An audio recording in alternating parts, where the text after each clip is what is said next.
Very good evening to one and all. I, CA Niharika Lakira, extend a warm welcome to all the dignitaries and participants to today's webinar on Global Trends in Internal Audit, a look ahead. First of all, I would like to thank the Internal Audit Standards Board of ICI for organizing this webinar. I take the honor to welcome Central Council member and Chairman of Internal Audit Standards Board of ICI, CA Charanjot Singh Nanda sir, Central Council member CA Gyanchand Mishra sir. He'll be joining us shortly. Chairman of Dehradun branch CA Rajesh Gupta sir, and our learned speakers for the evening CA Seema Basi ma'am, Miss Swati Sharma ma'am, and CA Premnath sir. I thank all the dignitaries and speakers for accepting our invitation and making time for this webinar despite your busy schedule. Today we have with us the chairman of Dehradun branch of CIRC of ICI, CA Rajesh Gupta sir. I would like warmly to welcome sir to give an opening remark for today's session. Over to you, sir.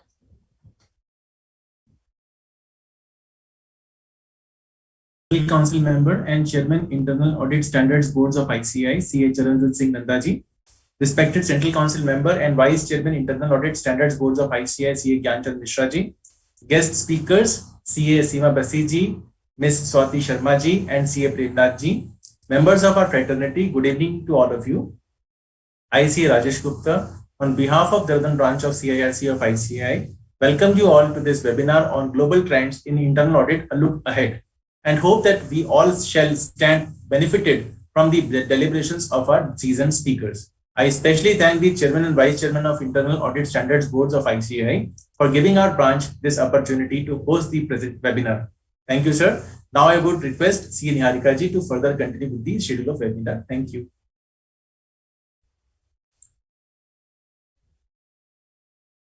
Thank you so much for your kind words, sir. In absence of CA Charanjot Singh Nandaji, we will like to start off our session for today with Seema ma'am. Before starting our session, I would like to inform all the participants that you can post your queries in the chat box provided. Your queries will be addressed by the learned speakers by the end of the session. For today's first session on use of data analytics and audit, we have with us CA Seema Basi ma'am, Head of Risk and Assurance South Asia, Pernod Ricard. CA Seema Basi ma'am is a fellow chartered accountant with over 20 years of global experience in management advisory, risk consulting, business process reengineering, supply chain transformation, cost optimization, profitability index, etc. She has led large diverse teams across industries such as telecom, consumer business, and oil. I take this opportunity to welcome you, ma'am. Over to you. Thank you, Niharika, and good evening, everyone. And I see large number of dignitaries here. So happy to meet with you all. It's the first time I'm meeting some of you. I don't remember having interaction before, so thank you for inviting me. And I hope we have an interesting interactive session. As Niharika said, I'm currently working with Pernod Ricard. I'm based in Bombay. CA for over 20 years of experience and stuff like that. Today's topic, I know the whole idea and the objective of this meet is to talk about the global standards, what is happening in internal audit field. I picked a topic which is data analytics in internal audit. This is, I guess, a prime topic for most of us. We've been doing a lot of interactions across industries, across forums as well. So if you allow me, I'll start sharing my screen and take you guys through some of the conversations and some of the slides that I prepared. I would really encourage us to have an interactive session. I have put together a few slides, but stop me, break my flow as you feel necessary, and as the questions pop up in your head, I just leave it there. Niharika, please confirm once you can see my screen. All right.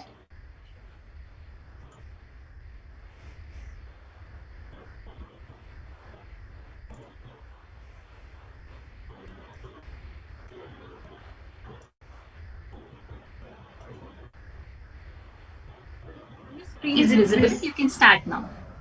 All right, thank you. And one call out, I cannot see any one of you. I can only see my computer screen. So if you need any time for me to stop, please make some noise. All right. So I'll start. We're going to discuss the use of analytics, use of data analytics in internal audit.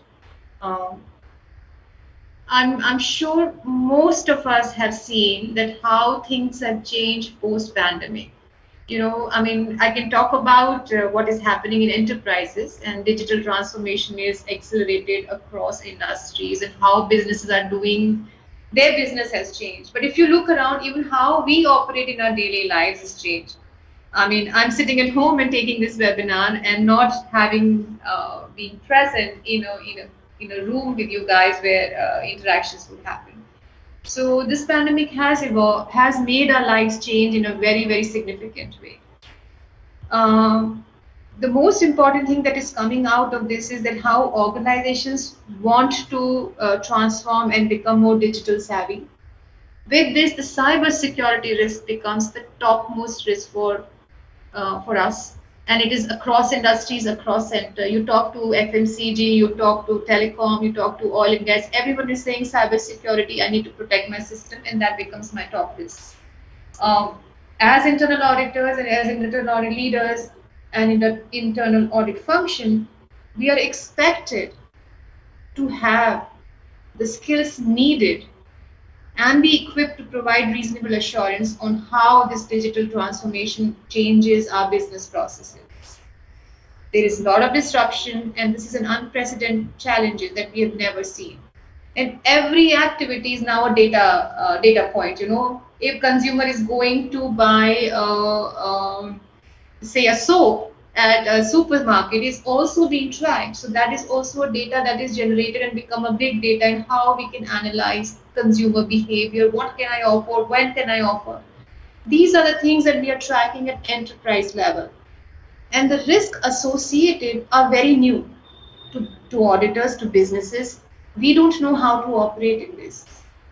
We are hearing a lot of chatter around machine learning, artificial intelligence, robotics, bots, So there's just lots that has happened, and after pandemic is so-called over, you will see all this chatter is making our lives change and impacting our lives. I would say beautifully, because it is making us think differently. And as you may have read in different forums and different studies and different surveys that have been conducted in recent past, in 2-3 years before as well, you will see that internal audit functions which are not digitally savvy don't really add value.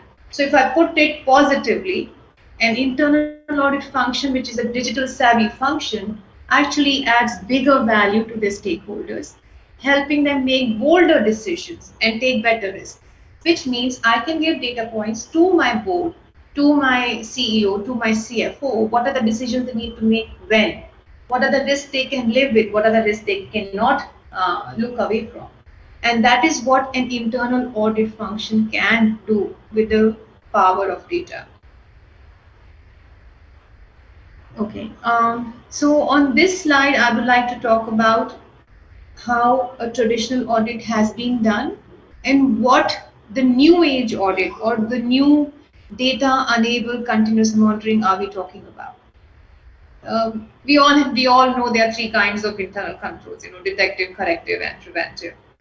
But if you ask me, how were we doing audits up until now? We were looking at corrective risk and detective risk, which means we were trying to analyze things that had happened. So these were all de facto, which means if whether PO was before GRN or after GRN, that analysis is happening after this has happened. Whether my checks were bounced or whether bank reconciliation happened, and how long do I have an open item pending? What is the credit limit breach that happened? All this is happening after the event has happened. And that is the traditional ways of doing audit. What we are proposing and what most of the organization you will see are moving away from being detective and being corrective to putting our mitigation controls in place to have prevent an event from happening. That means, as an auditor, I can offer an insight to the organization before an event has happened, or give them a trigger to say, if this goes, this is what's going to happen. And that is what you will see prior to a threat. What we aim to move or our aim to provide to organization is real time insights.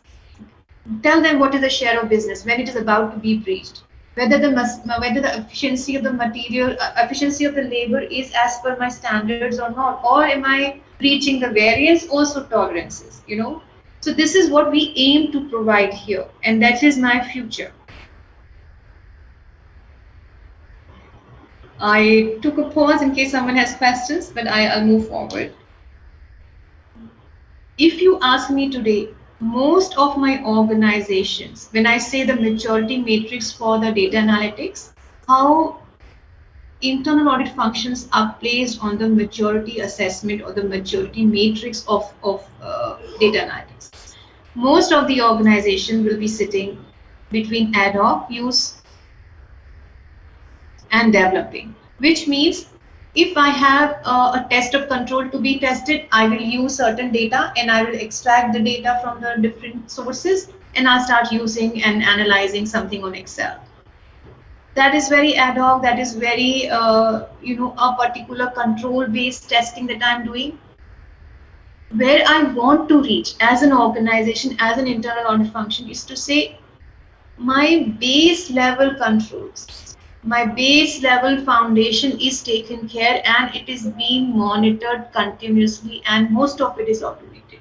That means I will do audit only by exception, and most of my controls such as PO, GRM, three-way match work, whether any breach happened on credit limit or not, is all automated. Real-time insights have been given to the functions and the functional controllers to take care of it. They are the owners of this automated power, and they can look at the data when things happen and before it happens. So moving away from something what we call a rolling plan, I will give assurance every 2 to 3 years. So I will, if I'm say a manufacturing organization and I have multiple units, a rolling plan will allow me to do audit after every 2 to 3 years, because I cannot cover 100%. I will give a limited coverage on the scope because I'm doing this objective based audit this year. So anything which is coming in P2P, I will review across units. But I may not give an assurance on how the O2C cycle works. So that makes my selection very, very limited. However, if I am in continuous or automated maturity of data analytics, I can have real-time actionable insights for 100% population. I can have a technology-based audit methodology. I will work with the continuous improvement. And of course, I will inbuild something called machine learning to take away, the false positives or true negatives validation. How does a data analytics model work? Um, So most of the organizations today would have a financial and accounting system, and some of this may also have an ERP. So the information is extracted from the accounting system or the ERPs and brought it to data warehouse. From the data warehouse, I also have an ancillary applications attached. So in case you have expenses approval or the DOA approval happening on a substance on a top up of ERP, that is also getting connected to my data warehouse, and I will run queries using all these sources of my data sitting in one, and using SQL or another Python or SQL, and come out with reports which are visually appealing, which are also dashboards, graphical. What it does for us, it gives me a single source of truth. That means tomorrow when my CEO says what is my sales, I am not running helter skelter to say, oh, give me that Excel that you prepared yesterday, or someone else give me that Excel that you prepared here. I have this particular BI platform or a Tableau based platform. My data is sitting real time. Anyone can get this information on a click of a button. So my source of data is single. I have access to rich sets of data from multiple platforms. That means the sales that was done in, say, for example, if I'm doing FMCG, and I have multiple zones and multiple regions, and each zone, each region has compiled their reports, and everything is sitting in this. And they also have ancillary system from where the collection in the bank has also happened. So I can tell at any given point in time what was my sales made, how much of recovery has also happened against this, what is my credit outstanding based on my DI platform or based on my DI. Uh, this will be algorithm-based procedures. As I already said, press a button, and I can give assurance on 100% of the population, 100% of the transactions, and not only on samples. This is what a data analytics or a model can work. Okay, no questions so far, but so I'll come to the question. So I'll come to this. How do we use DA? In internal audit, I can use data analytics in three forms, either at the stage of planning, execution, or reporting. At the time of planning, in a typical organization, I will do an audit plan. If I'm doing a rolling plan, then I know these are typical units that get picked up, these are typical regions that will get picked up, these are typical factories that will get picked up every 2 to 3 years. However, with the use of data analytics, I will know what are the top risks which I have already identified across units, across regions sitting. Based on the risk profiling, I can identify what are my top 12 risks that I need to focus on. Based on this profiling, I can pick which unit, which region, which industrial site, which particular plant I need to focus on, and I can do a more frequent audit. So if a plant which is giving me a role based 100% audit, no exceptions, because there are no exceptions reported, I may not pick that unit this year.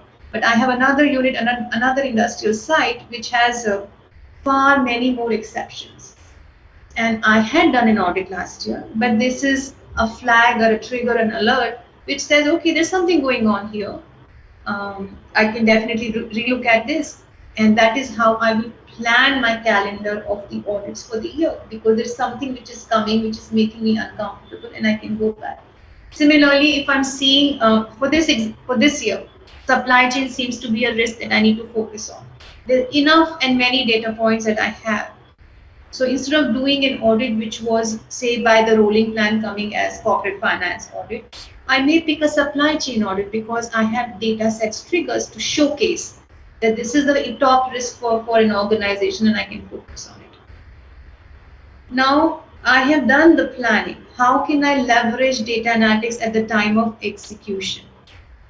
As I said before, execution can offer me continuous monitoring of my controls, continuous monitoring of the risk and the frauds and the control mitigation plans that I have put in place. I would like to take a minute here and tell you that how a continuous control monitoring would work. First of all, this model that I'm proposing has to be a scalable and a sustainable model, which means for an organization, what works for 2 years, 3 years, and 5 years is something that I need to decide. Under data analytics, I can build the test scenarios I want to test frequency. So there could be a list of test scenarios that I would test as frequent as 3, which is a quarter or a half yearly or an annual. I would also design business. I would also design business rules to filter out what are my red alerts that an event can trigger. What is that I should be looking at as an exception. I would identify diverse risk, put these flags that will trigger an alert for a user. Now these users can be an auditor and can be a control function also. They will monitor what are the exceptions coming my way to get an actionable insight. So for example, the GRN happened before PO. Now I will typically look at this when I'm doing an audit field work. I have got the data, I'm sitting and I'm saying, oh, the GRN happened before the PO and how it happened. But in case I have already designed this control in my continuous monitoring module, The moment it is happening, it will flash a trigger, it will flash an alert, and a controller of that unit, of that region, of that office will know, okay, there's something which happened against the rule, and hence I will have a real-time insight. I can talk about various insights that I have under three major pillars: savings, efficiency, and compliances. Um, the savings could be which supplier gives me the best rate, and this is my data set. So I have analyzed the suppliers, different POs, the pricing, the quantity, and how frequently they offer to me, and what item are they offering to me. So then I can do an analysis of seeing which supplier is giving the best price across organization. You can have a supplier sitting in north zone giving you say a pen for $10, but the supplier sitting in south, similar pen is offered to you at a price of 5, but that was not available to us in an isolated, decentralized audits being done. But if I have a data analytic, this information is sitting with me at any given point in time, and I say, okay, this supplier makes more sense, it is more cost effective. I can propose to have it as a central supplier. I can also propose to have to see if there are other supplies available in the system, and the quality cannot be, of course, the quality has to be of the utmost number. Are there any cost saving opportunities available? This is on the saving side, the data can do for us. Also, remember, as auditors, the compliance is what gives us bread and butter. So far we've been seeing non-compliance is happening for a supplier over a period of audit. If I'm doing 12 months audit, has there been any non-compliance? Has he not met my criteria of the contract agreement? But with the power of data, I can analyze data for last 2 to 3 years or even before, and I can see if there's a particular supplier who has cases of non-compliances on recurring basis. Is this a particular supplier that is giving me a heart attack every time? And there might be another supplier which is doing really well on the quality, and there's no non-compliances issues coming. So we can analyze any segregation of duties being breached. This again a business rule already defined in the data analytics platform that I have designed. Similarly, on another pillar or the another lens that we can look at data analytics is for the efficiency. How much time are we taking to process, from PR to POs? How much time are we taking? How often are we doing GRNs before the POs? Is it a frequent act? Is it frequently happening? Is it one of such exceptions? How is my share of business being allocated? Am I giving all my business to a particular vendor? What am I doing to build my second resource? What am I doing to build my third vendor? How am I investing so much in an vendor who can work with me alongside how I want to progress? So these are the things that a continuous monitoring module in a data analytics can help. This makes us very, it is, what is data analytics doing for us? It is making my audit or my oversight or monitoring proactive.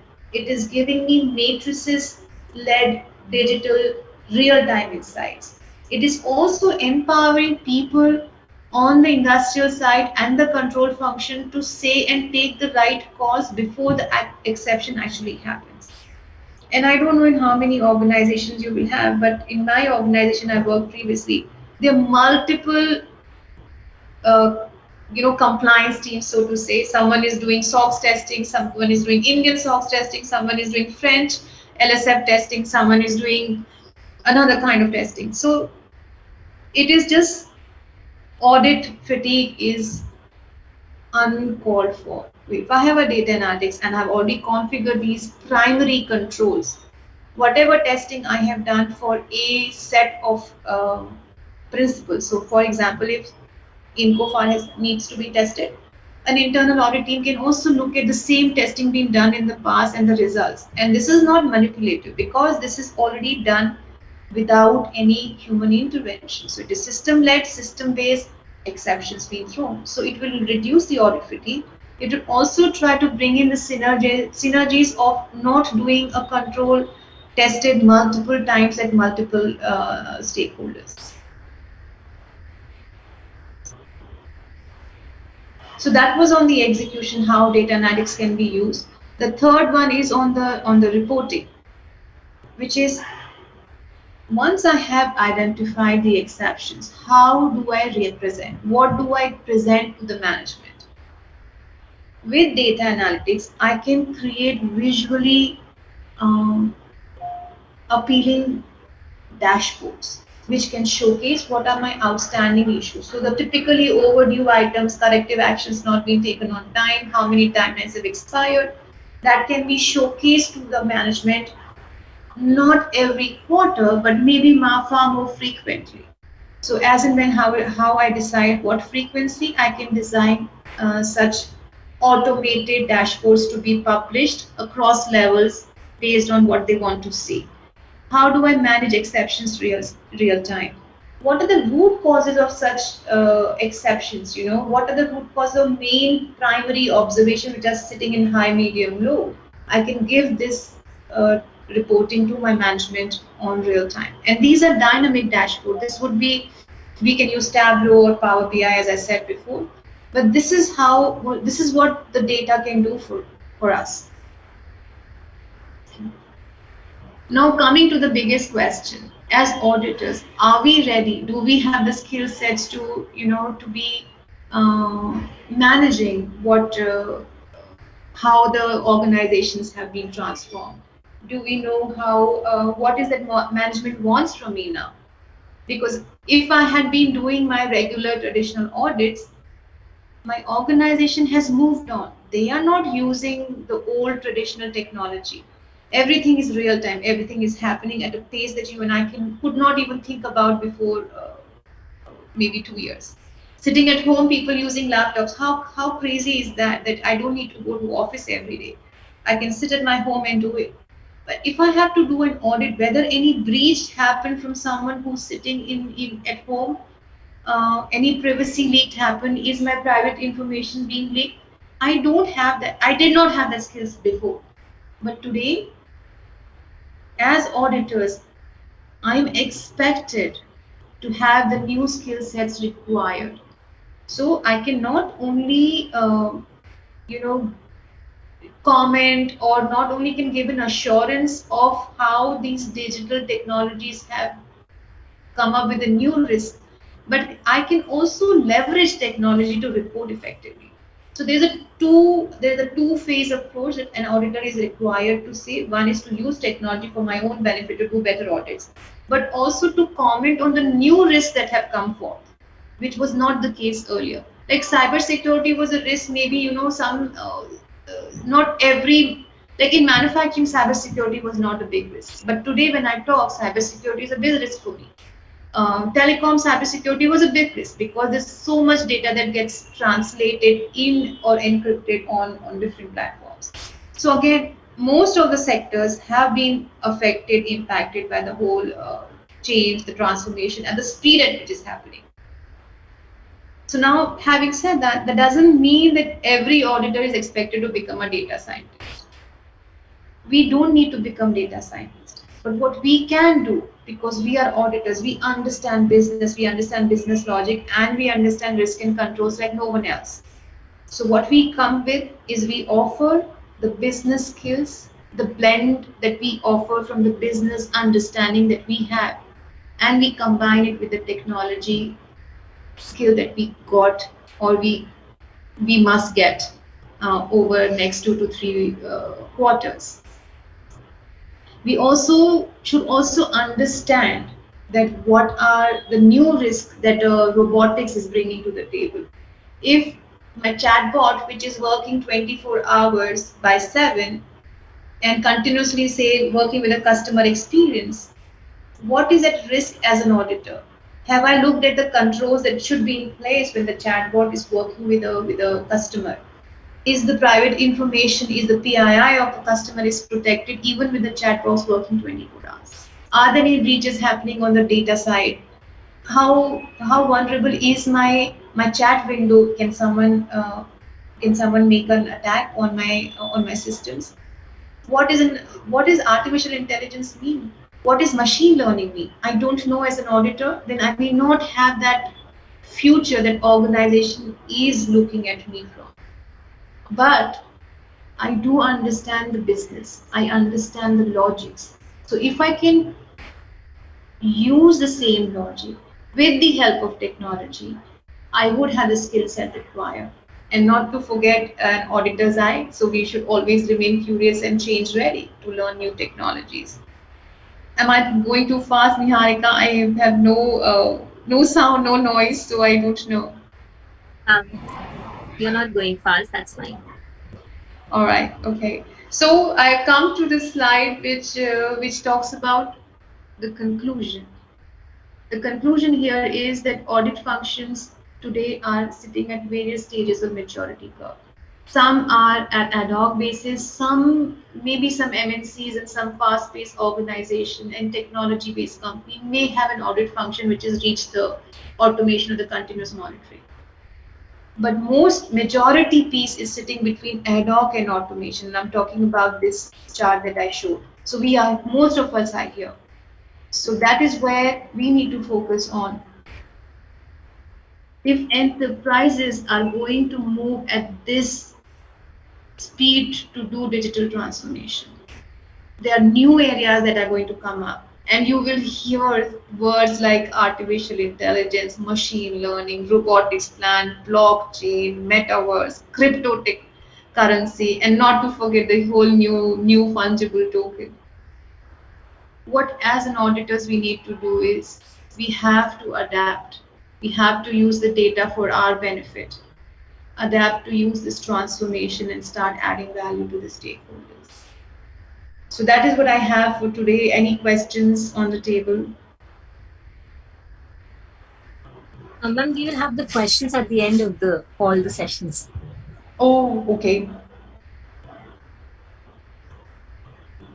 So that's all from my side, Niharika. I didn't see anyone asking any questions, so I'll be quiet. Thank you so much, ma'am, for sharing your valuable thoughts with us and enlightening us with your knowledge and experience. In this current technology savvy environment, your session will definitely be helping our participants to be able to deliver and perform audits more efficiently and effectively. Your session covered the shift from traditional audit practices to new tech savvy audit techniques, data analytics, execution, and reporting, and also the future requirements in the era of artificial intelligence, blockchain, cryptocurrency, metaverse. So please accept our heartfelt gratitude. Thank you so much, ma'am. Moving forward towards our next session on information securities policies and audit by Ms. Swati Sharma, ma'am, Chief Information Security Officer, Amazon Payments Emerging Markets. Ms. Swati Sharma, ma'am, is an information security professional by choice and a teacher and trainer at heart. She has over 14 years of experience in IT audit, payment security, HIPAA, information security, PCI DSS, and privacy and risk management, and has handled many information system audits. She has led compliance program at leading payment gateways, banks, third-party processors, IT companies, and BPOs in different geographical locations, including India, US, Dubai, Abu Dhabi, Kuwait, Morocco, Singapore, Philippines, and UK. She has been invited as speaker by many international forums, including PCI SSC Community, Meeting ISACA Delhi Chapter, and CISO Platform. Ex-Director SSO Bangalore Chapter, and has been featured on Pentest Cover magazine. She has been contributing in various security magazines and blogs on a regular basis. Ma'am, we welcome you today. Over to you, ma'am. Thank you, Niharika. Thanks a lot for your kind words. I'm trying to share the screen and let me know if everything works. Sometimes technology behaves in different way. So let's see if it's working today. Your screen is visible. Okay, perfect.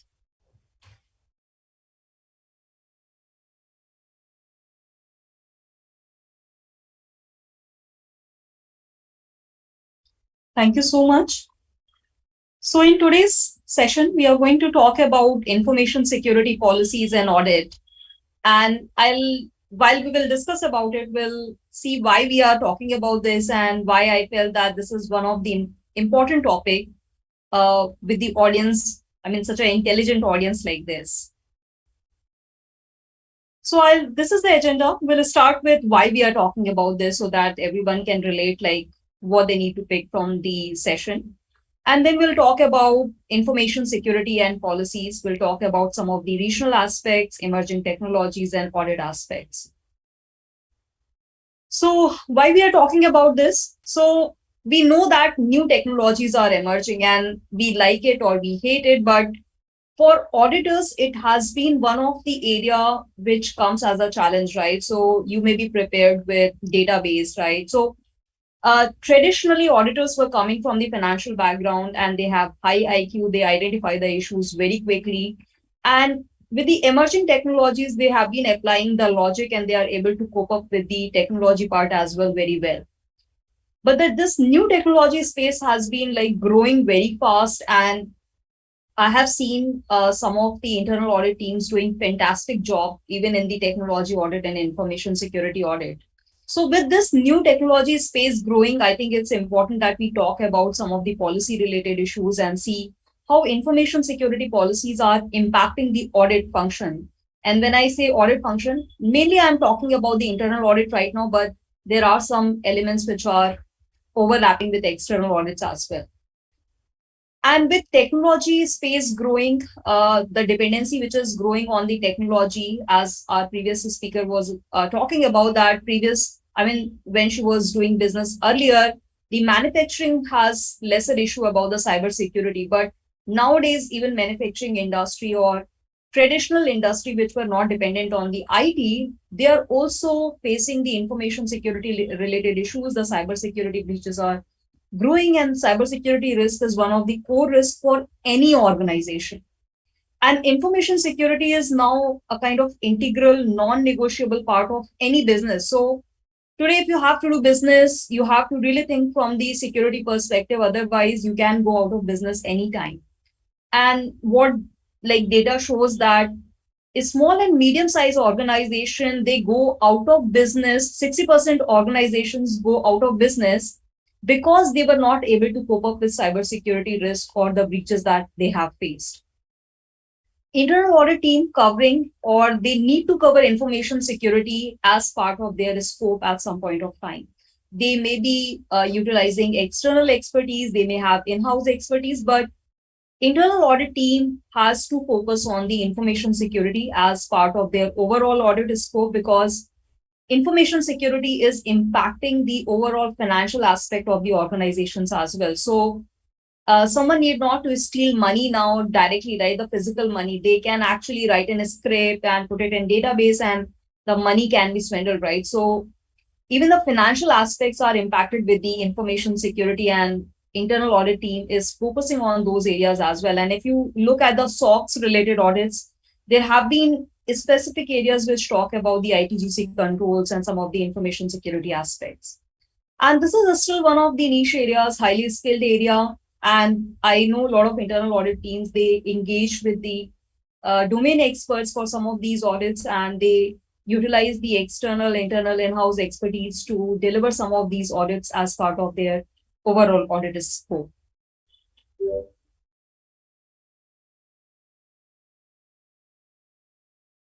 So when I talk about information policy and why I'm talking about information security policy itself, right? So information security policy is like a foundation for your overall audit. So when we start with uh, like we want to start securing some organization, we have to think about the foundation or the basic.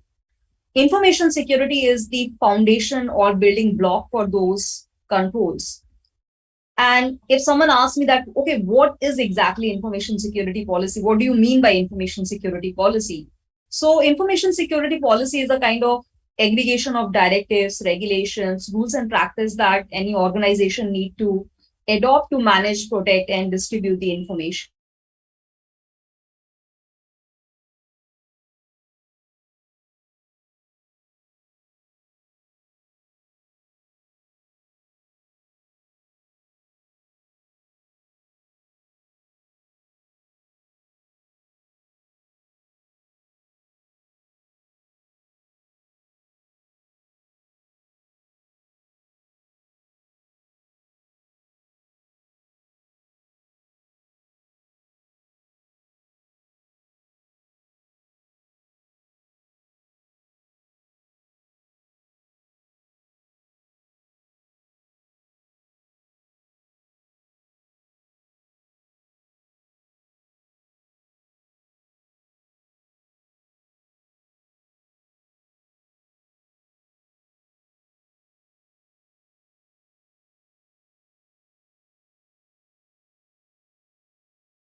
So ma'am's voice is not audible.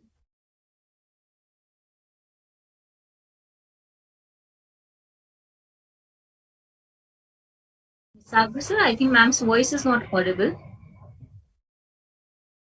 Hey Niharika, I'm back. Is it audible from my end now? Yes, ma'am, it's audible now. I'm so sorry. I have to share my screen again. Is it visible now? Ma'am.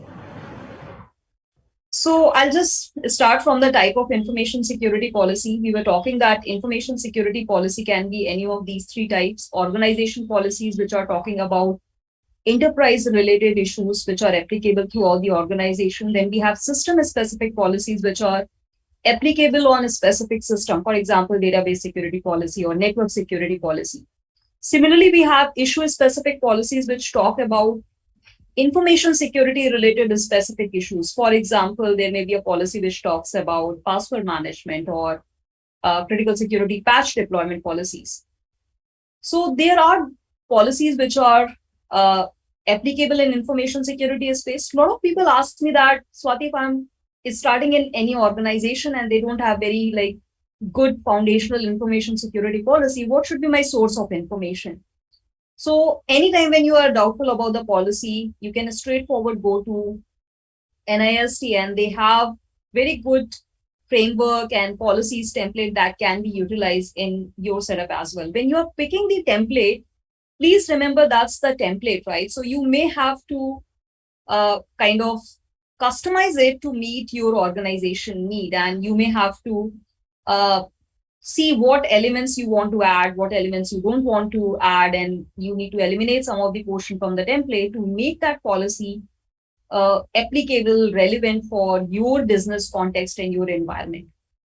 Ideally, information security policy should be derived as a resultant of your risk management. So you should ideally conduct information security risk, and whatever risks have been identified, policies need to be defined to address those risks. So information security risk assessment and then information security policies need to come in place, and that looks like a ideal sequence. But what I have observed in the organizations that these two activities may be going in parallel. Sometimes you have policy, but the risk assessment need to be conducted. So in practical scenarios, you may see that, or you may observe that this sequence is not working sometime, and you need to make a logical sense or identify what is the logical step or relationship between information security policy and the risk management.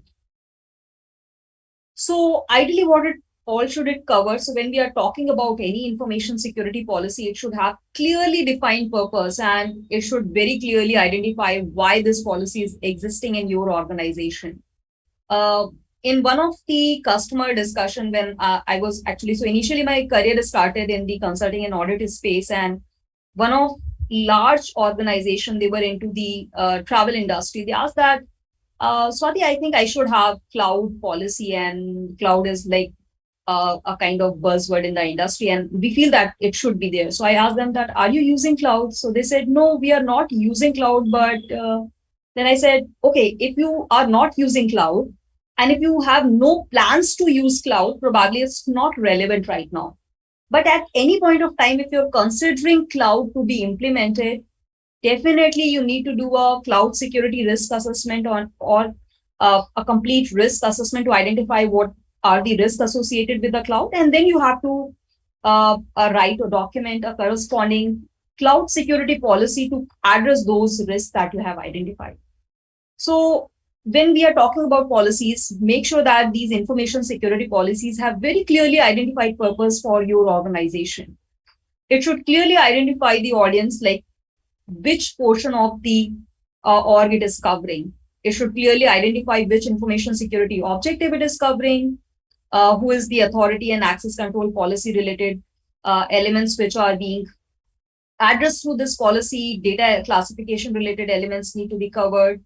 It should also cover some of the elements which are human related. So when we are talking about the information security policy, we need to make sure that these policies are covering all three elements.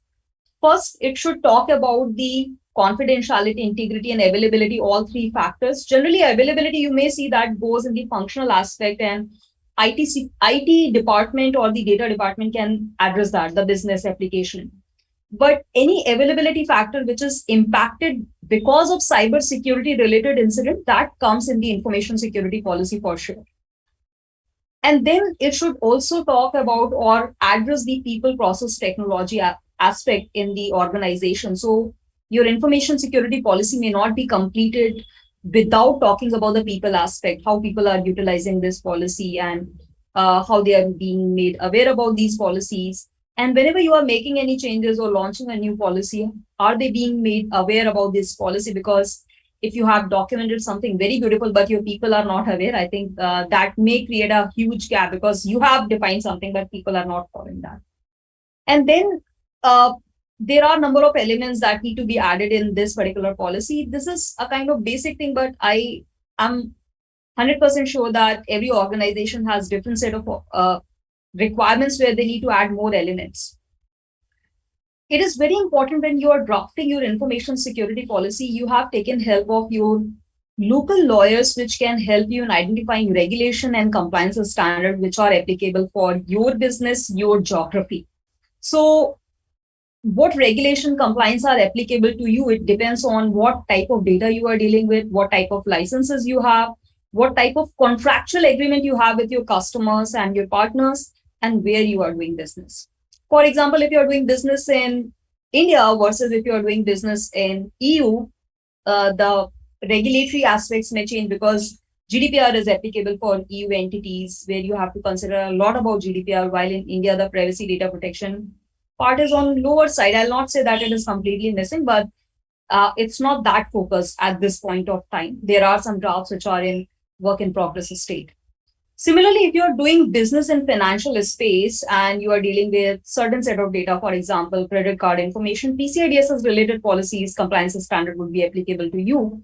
While if you're in healthcare segment, probably, and you're serving to US citizens, HIPAA compliance may be applicable. So depending on type of data, industry you are in, your contractual agreements, all those elements need to be considered when you are drafting these policy, because some of those policies may be triggered because of those particular external requirements.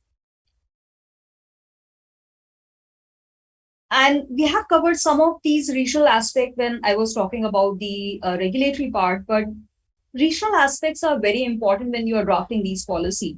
I remember I was doing audit in one of the Middle East BPO, and for BPO, it's very common. I mean, when I started the BPO audits in India, the frisking policy is very common. So in India, if you are going and doing audit for BPOs, physical frisking was very common, right? For like physical security aspect, from the physical security aspect. When I went in Middle East, the frisking is completely prohibited, and they don't have such controls in the for their employees, for their BPO employees. So when we are talking about regional aspects beyond legal, privacy, regulatory aspect, we also have to consider the cultural aspect of the country or of the region, so that you can relate what elements should be included or not included in the policy, so that you are aligned and you are not creating any kind of havoc for yourself, information security department, or for the organization.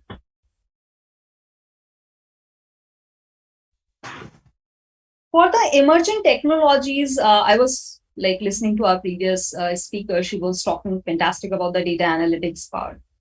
This technology space is emerging, right? So few years back, people were worried about cloud. They said that cloud is a big thing. We have to know what we need to do. And still, I see a lot of organization, cloud is like a really big thing for them, and they are still like not sure go and not to go.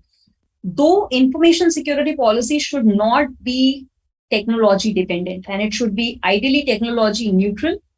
But if you see some emerging technologies which can change the risk posture of your organization, you may have to consider these emerging technologies for the policy aspect as well. For example, your organization, which is a bank, highly regulated financial institution in India, and they decide that they want to move to cloud. If they want to move to cloud, Is there something that you have to do at the policy level? Answer is yes. You have to identify all the risks which are related with cloud, and then you have to write in policy which address all those risks, and then policy implementation will come into picture. Similarly, AI ML is another thing. Why AI ML is important from the policy perspective or information security policy aspect? Because AI ML may be utilizing some of your sensitive and critical data. It may be your PII data, it may be financial data, and it may dilute the information security if you are not taking care of these technologies properly.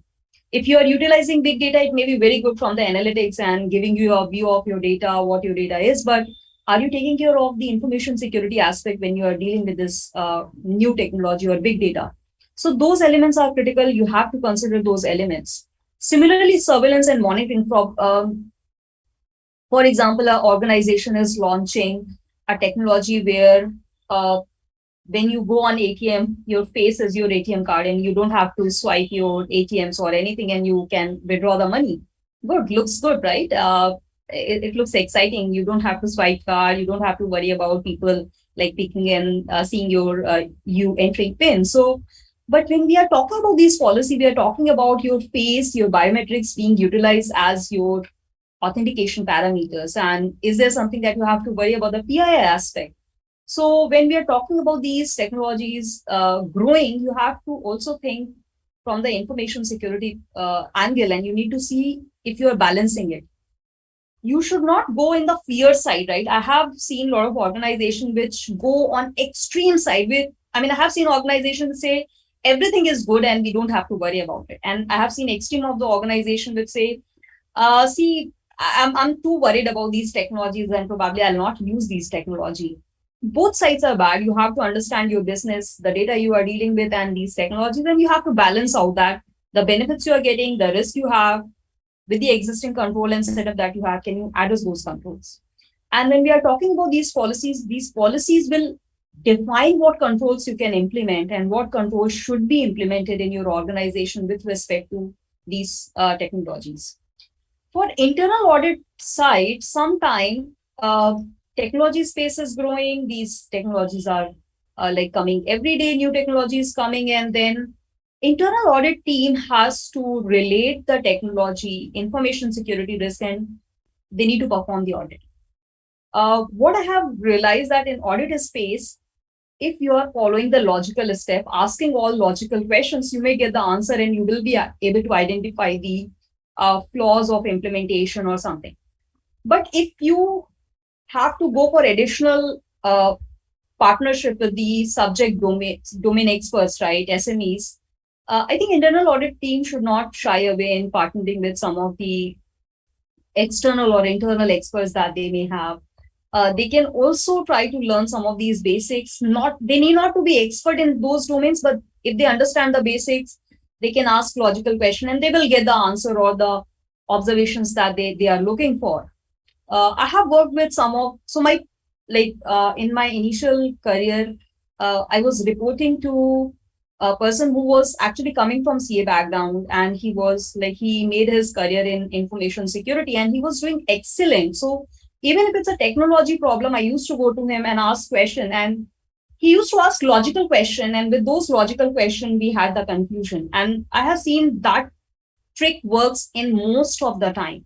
So if you understand technology basic, you are following the logical step, asking logical question, you will get what you want. And you will be able to identify the gaps which are there in your organization with respect to these technologies as well.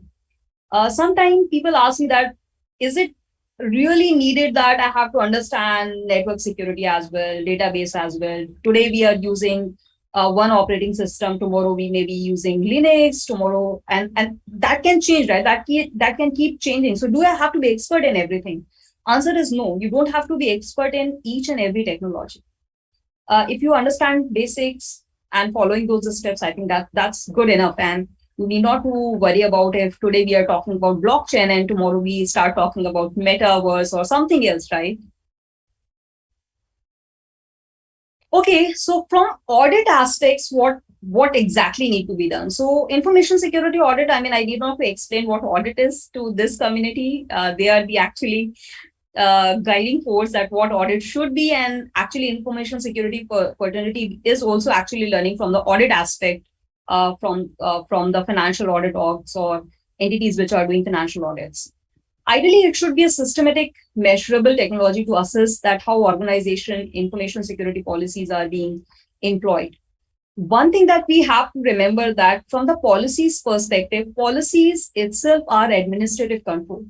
So if your policies are not effective or your policies are not drafted properly, I think the one of the control layer itself is falling, right? And no matter how well you have implemented policy, this will not work because your control itself has not been defined properly.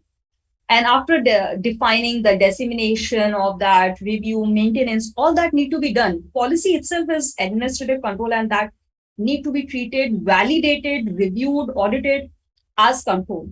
And once that is done and you're comfortable that your policy is perfect, or like at least what you want from the policy aspect, then you have to like take it to next step where policy coverage is for implementation of that policy, controls which are implemented, and then compliance against those policies need to be validated or reviewed, assessed.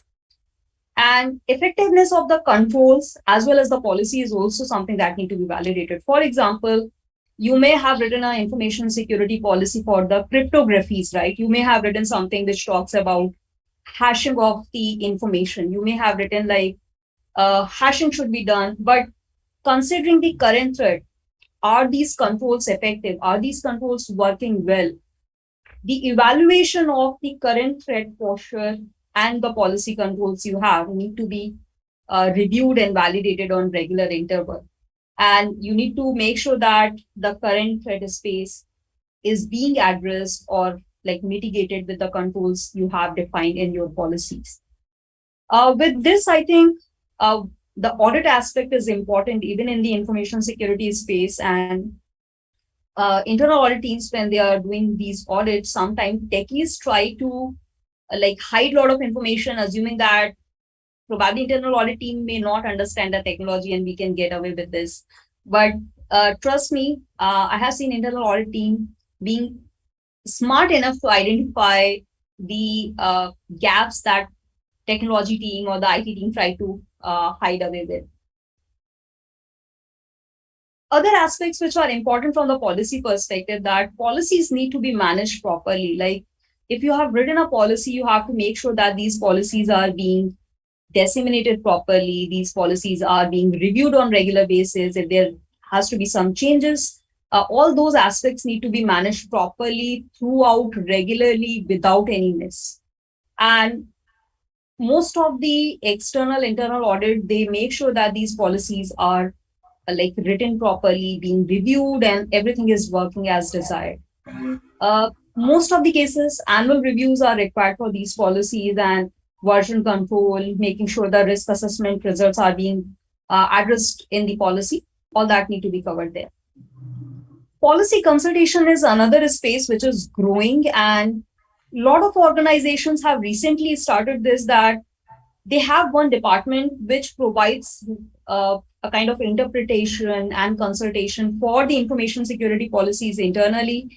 And if some business needs some advice, like, okay, this is password policy, but I'm using something else which doesn't depend on password, how this password policy is relevant for me. So those kind of consultation where policy need to be interpreted, translated in given business context with an organization, that team helps a lot. And I think that is a space that is growing nowadays.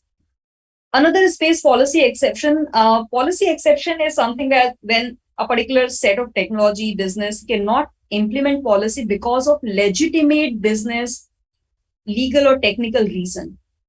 For example, the cost of encryption is actually on larger side than actual asset cost, and you may have to go for exception, right? So exception is the space where you have to be very careful when you are giving these exceptions. You need to keep track of why these exceptions are being given, what is the predisposing condition, what are the compensating controls, who is accepting that residual risk, and is it a long-term thing, is it a short-term thing? And if you're seeing exception against a policy on higher side, probably that policy need to be revised and there is something wrong with the policy. So with this, I will conclude and I'll say thank you for giving me this time and opportunity to talk about this. And I'll be more than happy to take any question. Uh, Thanks a lot. I know that this may be a little faster or I may not have covered the entire 45 minutes, but thanks a lot for giving this time and opportunity to me. Thank you so much, ma'am, for your valuable insights on the topic. It was a very enriching session on information security with detailed discussion on information security policies and audit. You talked about very important areas like cyber security, information security policies in small and medium organizations, the aspects and considerations to be taken care of while adopting information security policies, the emerging technologies, and information security audits. Thank you so much, ma'am. Now I feel privileged to introduce our last speaker for the day, CA Premnath sir. He is a fellow chartered accountant. He is also DISA and FAFD qualified. He did his Bachelor of Commerce from Sri Venkateshwar University, Tirupati, Andhra Pradesh in the year 1987. Presently, he is a partner in C. Ramachandram and Company, Chartered Accountants, Hyderabad.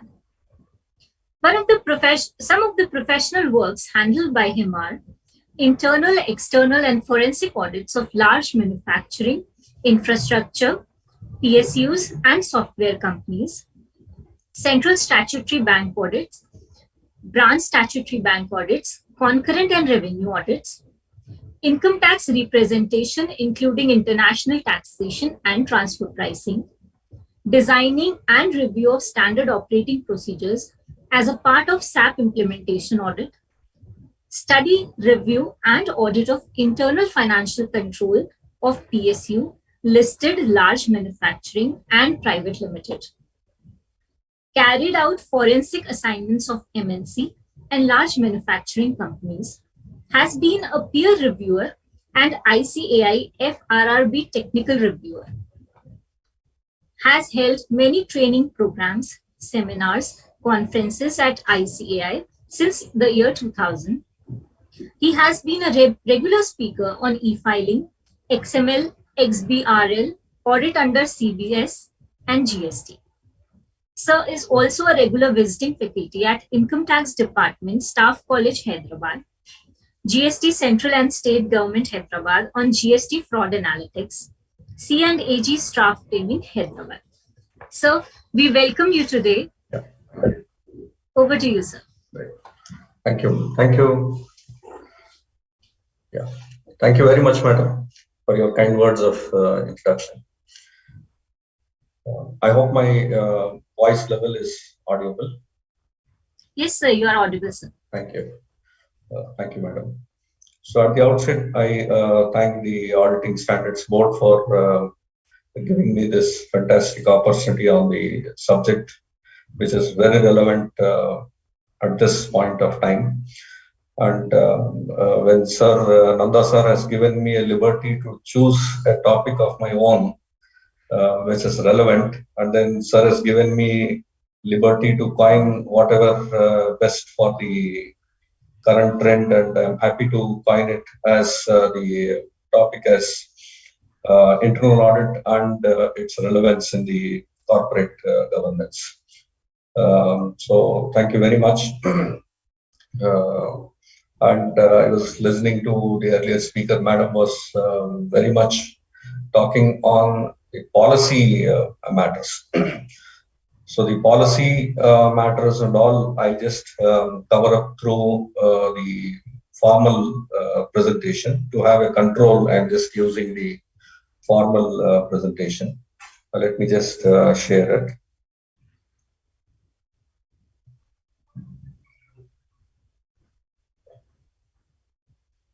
Yeah. Ma'am, please confirm that I am able to share the screen. Yes, sir. Yeah. Thank you. Yes. So internal auditing as an effective tool for corporate governance. So I've just taken the background of corporate setup, how it works. like shareholders meeting, and then appointment, audit and statutory board, board of directors, nomination committee, compensation committee, and various committees, representatives of directors, role of accounting, role of auditor, and operating companies and all. Just taken it, just the background. I just anyhow touch upon these issues as we go into the today's topic. So before that, as I was talking about, taking lead from the earlier speakers, madam's finding about the policies and all, everything takes its birth from basic code of conduct or ethics. Since we are chartered accountants, I take it a point to start with referring to the code of conduct, being professionals. It's not that the others doesn't require it. It's equally required, but professionals do require more compliance towards the code because we are independent, number one. And number two, we have huge discretionary powers as a professional. Our word and our certifications has so much of implications, both positive and negative. Hence, it's not the act or it's not the law which governs us. It is internal ethics and morals which covers us. And once we started crossing these code morals and ethics, then those morals and ethics are taking shape of a code in the form of a law. Of course, when a moral or an ethics is written in the form of a law, people try to misinterpret it. That's a different story altogether. But the point here is, I'm just referring to the code. Code means in the public, the first and foremost objective for a professional is looking at the public interest and not exclusively to satisfy the needs of individual clients or employing organization.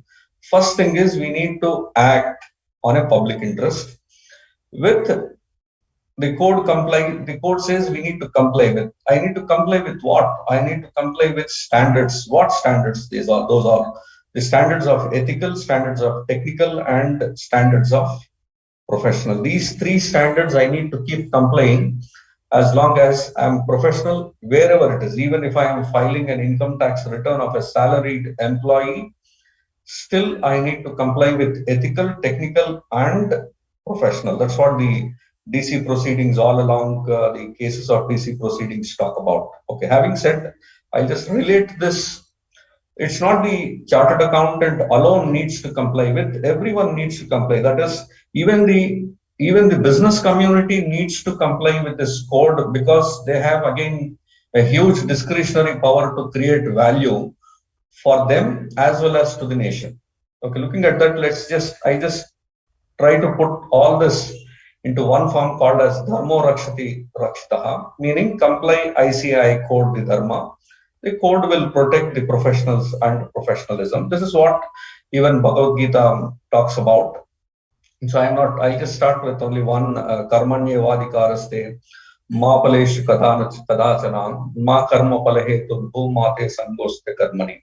Meaning that the meaning of this Karmanye Vadikaraste is none other than the public interest. So we just exclusive, not the client or employing organization, meaning I work as a passion and then whatever remuneration I get, that's only an incidental thing. And that's what the public interest is. And that's what the Bhagavad Gita said. And that's what is our ICI code of conduct also talks about. And hence, keeping this in mind, I'm just trying to make the presentation today. Yeah. So of course, we need to have integrity, objectivity, professional competency, confidentiality, professional behavior, and so on. So I'll just go into the corporate governance. So this presentation, for the sake of formal legal interpretation for the corporate governance, SEBI Regulation 15.2 for the listing regulations, it gives various amounts where the corporate governance is applicable. Of course, I'm not limiting my discussion towards the SEBI regulation only. I'm going beyond SEBI regulation. I'm not confining the corporate governance as it is to the listed entities and that to 15(2) regulation. I'm not confining myself to the corporate governance as reported, as specified under SEBI. I'm just opening up to the broad for almost all the entities where corporate and governance. I'm not looking at SEBI as alone as a corporate regulation. So let's travel beyond corporate governance, not only limiting to the corporate governance. So what this corporate governance is, board of directors is ultimately responsible. One minute, yeah. Board of directors are ultimately responsible for the organization's effective governance, and that's what even 134(5) of Companies Act also talks about. So what is this corporate governance is all about? Is a collective name given to the various policies, rules, practices, and processes established by the authority of board to govern organization effectively, monitor their application, and to meet its objectives. So I just split up these policies, rules, practices, and processes, and then apply it at a very larger spectrum into almost all parts of the corporate. Let's see that divide and get. Yeah. So this is what my background I was talking about. The corporate governance is all about you have audit and supervisory board, and then board of directors composition, audit and supervisory, and then they are in coordination with auditors, and then auditing, audit office, then representatives in this, then various committees, and where these are all under the control of again the shareholder, and it's all about under the shareholders. Okay, so let's just move on. Yeah. So having said about the corporate governance, so let's just see quickly the applicability of internal audit. So I'll not per se doesn't limit this internal audit for only the applicability sake. Let's just take it the internal audit for the betterment of the corporate governance. So I'm opening up this to a broader spectrum, not limited to the Companies Act 138 section. But however, having said this, it is applicable. The internal audit is applicable to all the listed companies. If it is unlisted, if the income is 200, loan is 100 for a public company, unlisted public companies, the capital is 50 and then deposits is 25. Then it is the internal audit is applicable. Letter in letter. So I'm not talking about in letter, but we are talking about in spirit, and hence the internal audit has to be there for larger companies, and for any company it can be. Then for private, if the income is more than 200 crores and then loan is 100 crores, capital and deposits is not specified in this. Either it is all or it is either 200 or 100 or 50 or 25. In the same way, it is 200 or 100 or whatever is what is the applicability.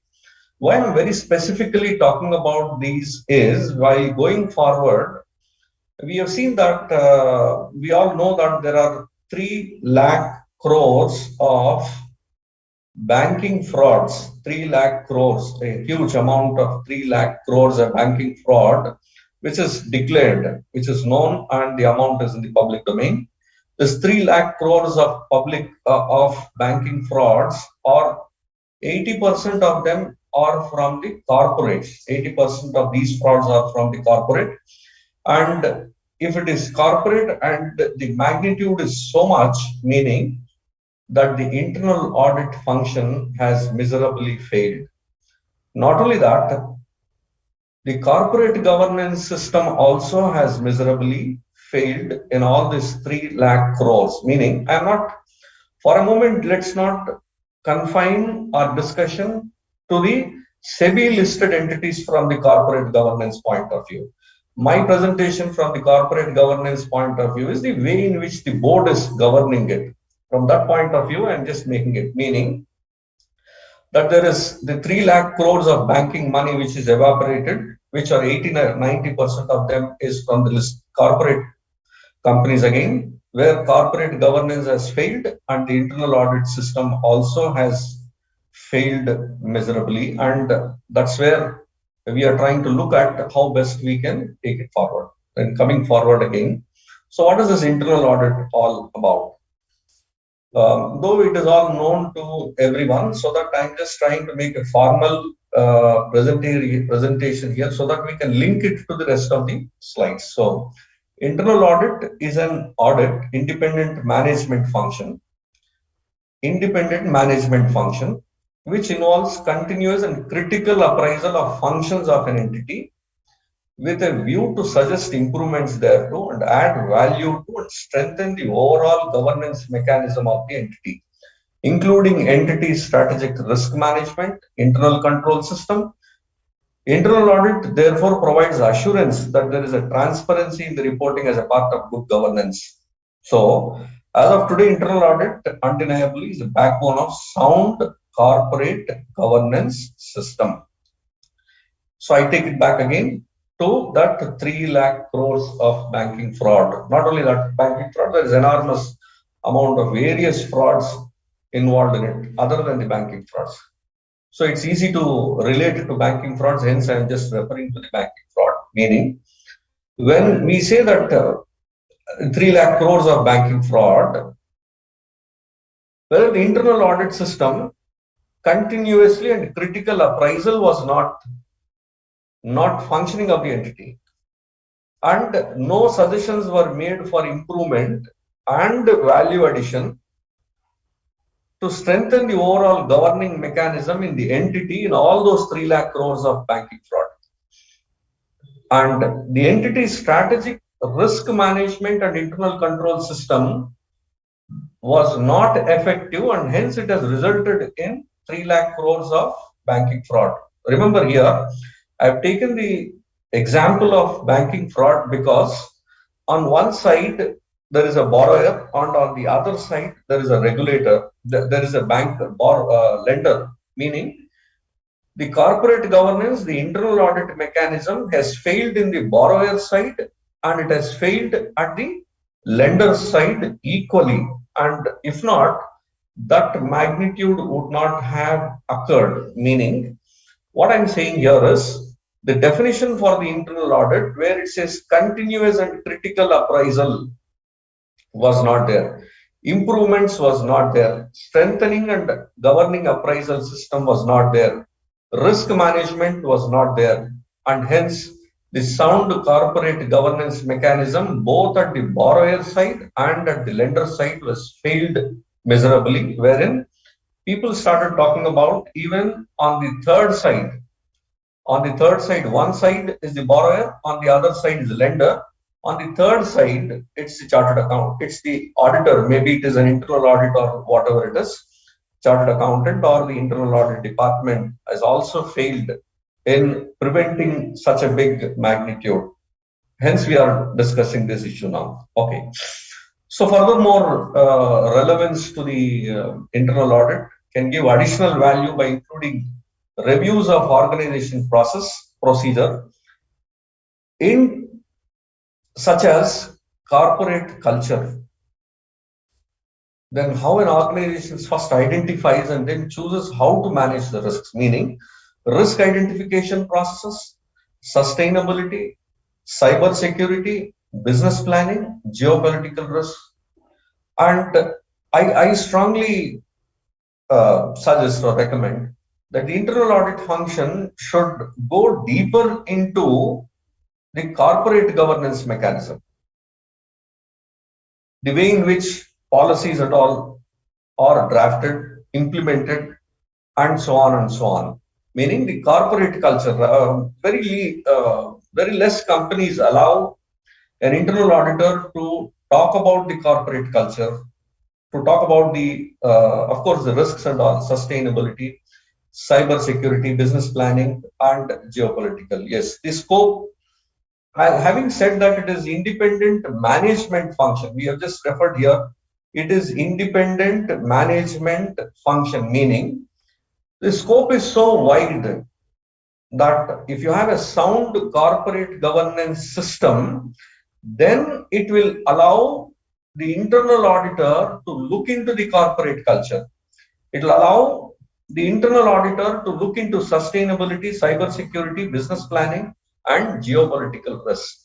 If the management doesn't, if a sound corporate governance mechanism by an independent management doesn't give the scope, permit me to say, most of the internal audit reports end up in saying the vouchers are not signed, debtors are more outstanding, confirmations are not obtained, TDS is not deducted, GST reconciliations were not done, 2A reconciliations were not done, and there are GST credits which are not taken, GST credits taken where it's not available in 2A or 2B. If you look at, if you permit me, my experience in looking at certain internal audit reports are confined only to these broad things. But that's not the issue. We need to travel beyond, because the magnitude of failure, corporate failures, is into 3 lakh crores, 5 lakh crores, that kind of failures. It's not about only a few complaints of tax regulations like tax not deducted, GST is not complied, provident fund deductions were not done on time. These are all the repeated things. We need to go beyond, because we are talking about corporate governance and independent management functions. Moreover, permit me to say, moreover, these points recur and recur and recur in many quarters, quarters and quarters, years and years of internal audit report. If you just go back, you will keep finding taxes are not deducted, GST reconciliations are not done, PF is not done, labor compliances are not done. These are all the issues, and all these issues crop up from the corporate culture. Okay, let's just go deeper into it now again. So, how is this internal audit and corporate governance? So, internal audit's role in governance is very vital. So, internal audit provides, what does this internal audit provides? Internal audit provides an objective assurance and insight on the effectiveness and efficiency of risk management. As I said, risk identification itself is not being done properly in the corporate. So we need to find out. As I go in deeper into, I'll just demonstrate the format of internal audit, where how effective you can make a presentation with risks and so on. Then internal control and governance process. So internal audit, what it does is it provides an objective assurance and insight into effective and efficiency of the risk management. So if I say, like looking at the quarters and quarters reporting on TDS non-compliance, PF non-compliances and all, it clearly says that the effectiveness and efficiency of compliance is not serious at the top management, because repeatedly we are giving a report, and in every audit, every board, every year's audit committee and every year's board of directors meetings, these points are repeatedly discussed. And every year the same non-compliances is discussed, means the policies, procedures are not strengthened with respect to this compliances. And that's a risk. Next. A vibrant and agile internal audit function can be an indispensable resource supporting sound corporate governance. Having said, having said about the corporate governance, having said about the compliance so much, the kind of value addition that an internal auditor can do, let me just demonstrate a small checklist. Let me just demonstrate a small checklist for one of the manufacturing companies. You can look at the depth, and you can look at the value addition, and you can look at the standard operating procedures that an auditor can suggest. Let's just have a quick reference to this file. So I'm just talking about Yeah, okay, let me just. Okay. Okay, this is, I think, the those who are attending on attending on mobile, the view may not be that much effective for you. So if you are on the laptop or a system, then I think you will appreciate it. So for one of the manufacturing companies of Andhra Pradesh, earlier Andhra Pradesh, I'm just looking at various, you can just see the legislatures. I just put on the filter so that you can just appreciate this.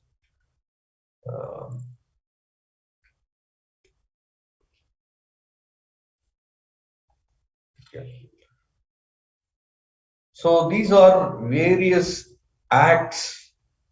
These are various acts for one of the manufacturing company wherein there is a mining also involved in that.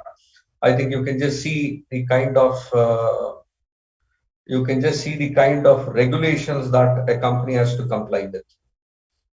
And we are, permit me to say again, most of the internal audit reports are confined to only the tax, income tax, and other things. No, that's not a value addition. There are other things. Now, what are all the compliance heads into it? There are so many things that a company, a corporate has to do, so many things a corporate has to do with respect to these acts, with respect to so many acts, with respect to so many acts. These many compliances has to be done. These many compliances has to be done. On description of compliances again, what has to be done and which rule talks about this?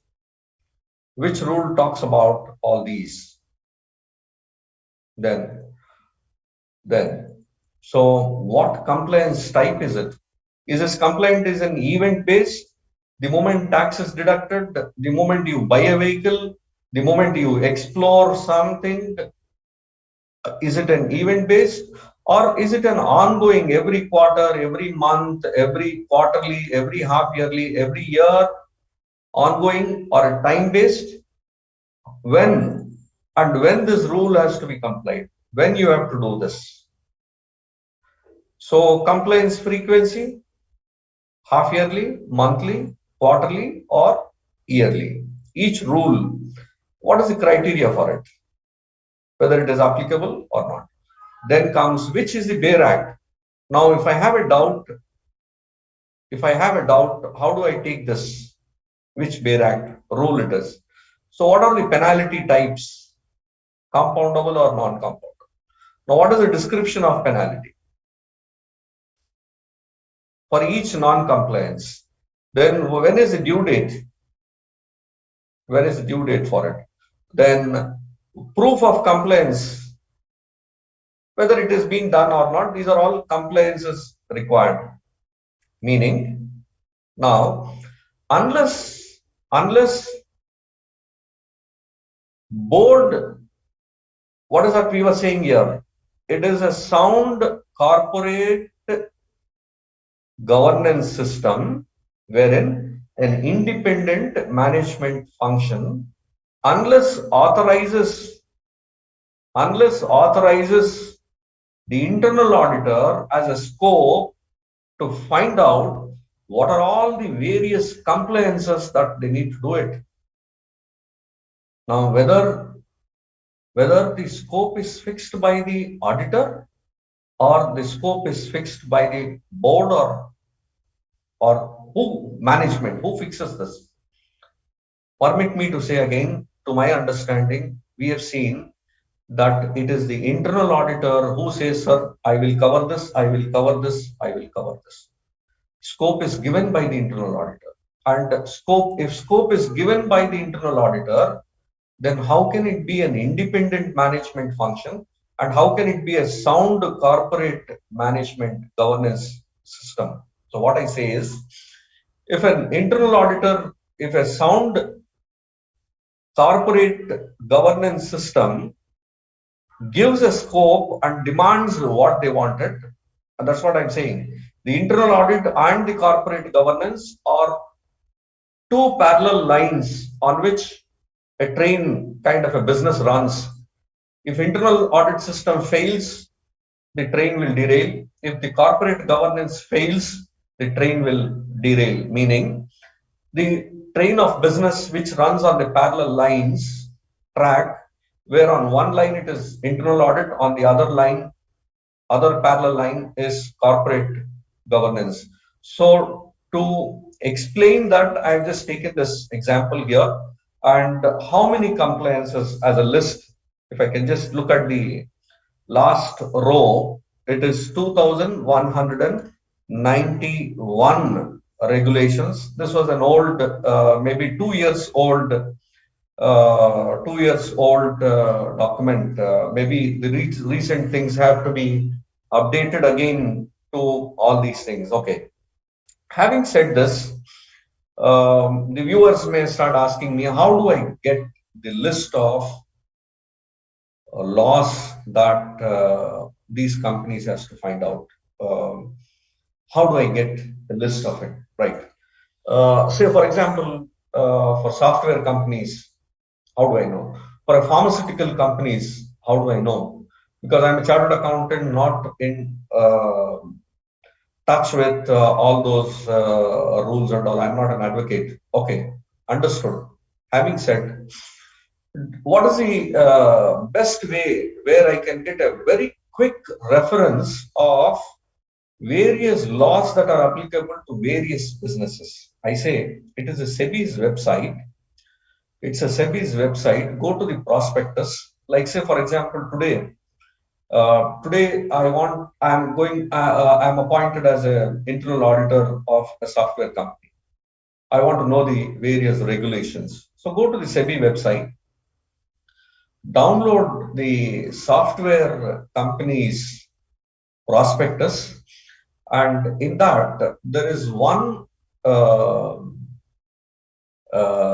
area, there is one schedule, or there is one part of publish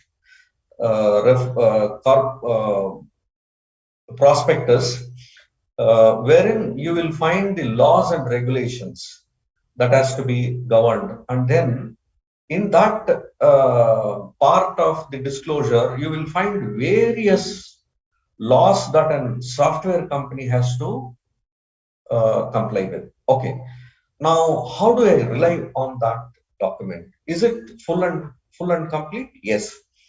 Why I'm saying is the way in which the prospectus is filed is with the legal solicitors. There are very noted law firms are involved in it. Noted merchant bankers are involved in that, and the chartered accountants are also involved, and company secretaries are also involved in drafting and filing in all this. So all these group of various elite group of professionals come together and they prepare and publish this prospectus. So we all can just blindly rely on that content with respect to the compliance checklist, compliance act. So once if I know that for a software company, FEMA is applicable, and then GST is applicable, labor laws are applicable, and various acts are applicable.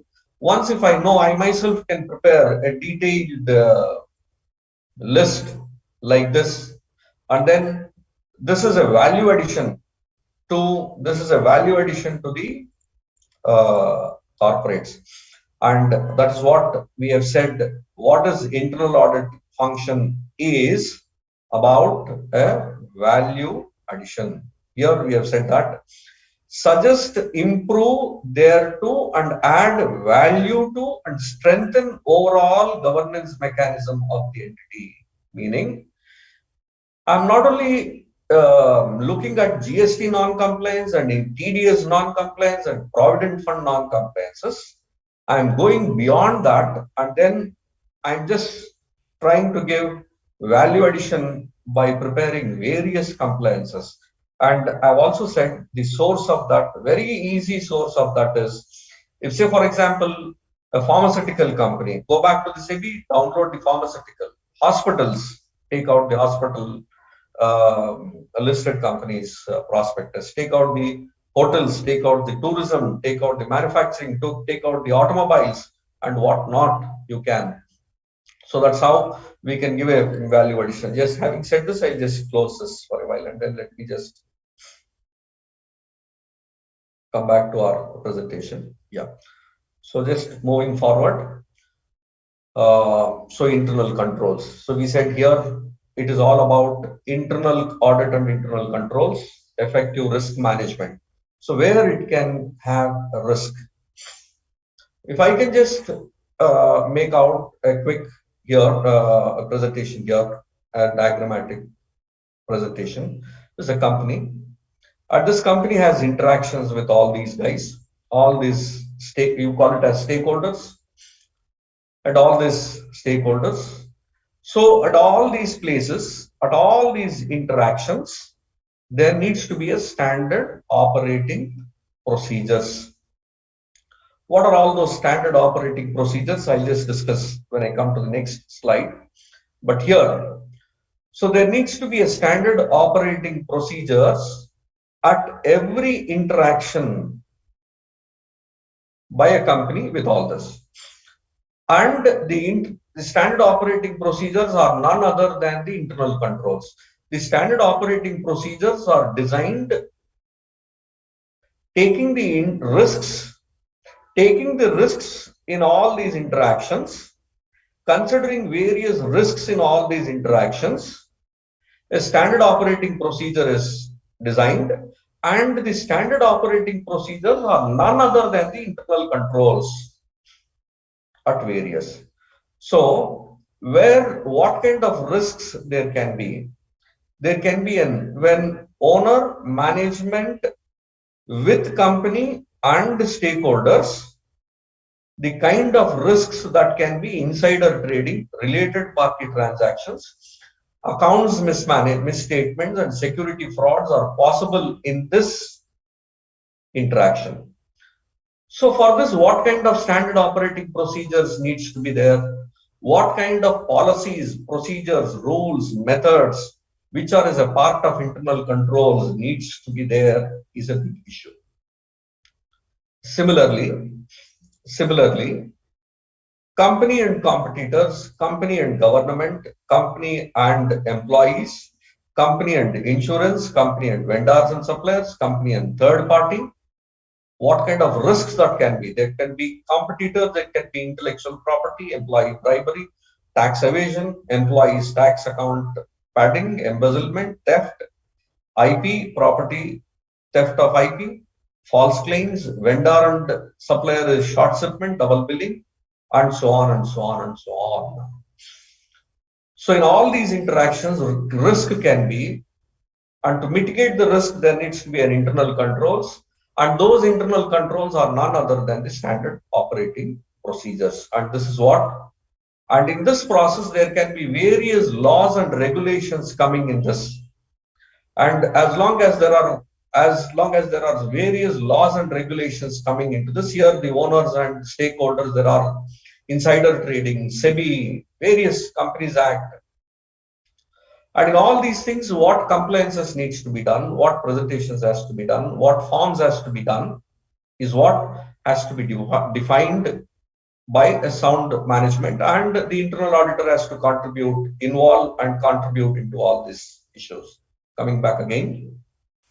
So having said about this sound governance process, internal control and governance process, having said this, let us go deeper into it as what is all about these standard operating procedures and all. I said first thing we have started with ethics. The kind of ethics, the kind of moral, the kind of attitudes of the owner. The owner can be a shareholder, the owner sometimes the ownerships is taken by the management. Like say, I'm not referring a good company as a bad company. If you look at the a very wide public shareholding company like Infosys, wherein we all know that it is promoted by the Narayan Murthy, Mr. Narayan Murthy and all, wherein their shareholding pattern as of now is less than 10%, and now it is widely held by so many people. But it is not run by them. It is there is a shareholder and a board, and under the board you find various management like CEO, CFO, COO, and so on and so on and so on. And that's where if the CEO, COO are stepping into the shoes of the manager and taking full control of it, the ethics, attitude, and the culture of those CEO, COO, or CFO will have an impact on the management. If the shareholder is the board and he is the CEO, CFO, and so on and so on, then his attitudes, his ethics, his morals will have an impact on objectives, policies, procedures, rules, methods, and so on and so on. So, ethics, culture, and family background, corporate governance, values, transparency, and accountability, all this have an impact on objectives, policies, procedures, rules, and methods. Permit me just a second, please. Yeah. So what we are talking about here is about the standard operating procedures and internal controls. The standard operating procedures, from where this will come, meaning what I'm trying to look at here is, I'm just trying to look at what is the cause and effect, meaning what is the cause for a good effect of corporate governance. What is the cause? Cause is if you tune the ethics, culture is developed, and ethics is from the family background. If ethics, culture, and family background is tuned towards positive side, you get a very good corporate governance, and values are high. Values are high, there will be a more of transparency and accountability. If the same ethics, culture, and family background is tuned onto the negative side, it's a bad corporate governance with no values and non-transparent and in the same way. Meaning, all this results in the objectives, policies, procedures, rules, and methods. Okay. Let's talk about a very good ethical, good cultural, family background, and corporate governance. They say whenever you take, I'm just talking about objective. Let us convert the objectives into a policy, policy into procedure, and that procedure is none other than a rule and a method. So let's talk about one simple. That's what Madam was also talking about, the information system policies and so on. So I'm just taking. Let's look at objective. What is my objective? My objective is profit. Profit maximization with good service to the customer. Okay. Profit maximization, wealth maximization to the shareholder, wealth maximization with profit maximization, and at the other side, the not only shareholder, my customer also should be satisfied. Okay, should get a value for money. If that is my objective, the policy is, sales policy should be, if profit maximization means there should not be any bad debts. So if bad debt should not be there, then the customer validation has to be proper. So my policy is, I say, whenever you take a customer on board, a sound customer you need to take it onto the board. What is a sound? Now I define the procedure, I define the rule, I define the method. Meaning I say 10 years or 5 years or 3 years or whatever the lending policy of a banker. The lending policy of a banker, the same kind of a policies can be borrowed by the trader or by a manufacturer when they validate their customers' intake. So there are detailed policies, procedures, rules, and methods. Now, for example, if a bad ethics, culture and family background, where their intention is to take a huge loan and cheat the bankers or cheat the investors, defraud the investors and bankers, then you don't find any objective. Their objective is something different. Their policies will not be defined, procedures will not be defined, rules will not be there, methods will not be there. Meaning, they'll try to sell Tom, Dick, and Harry.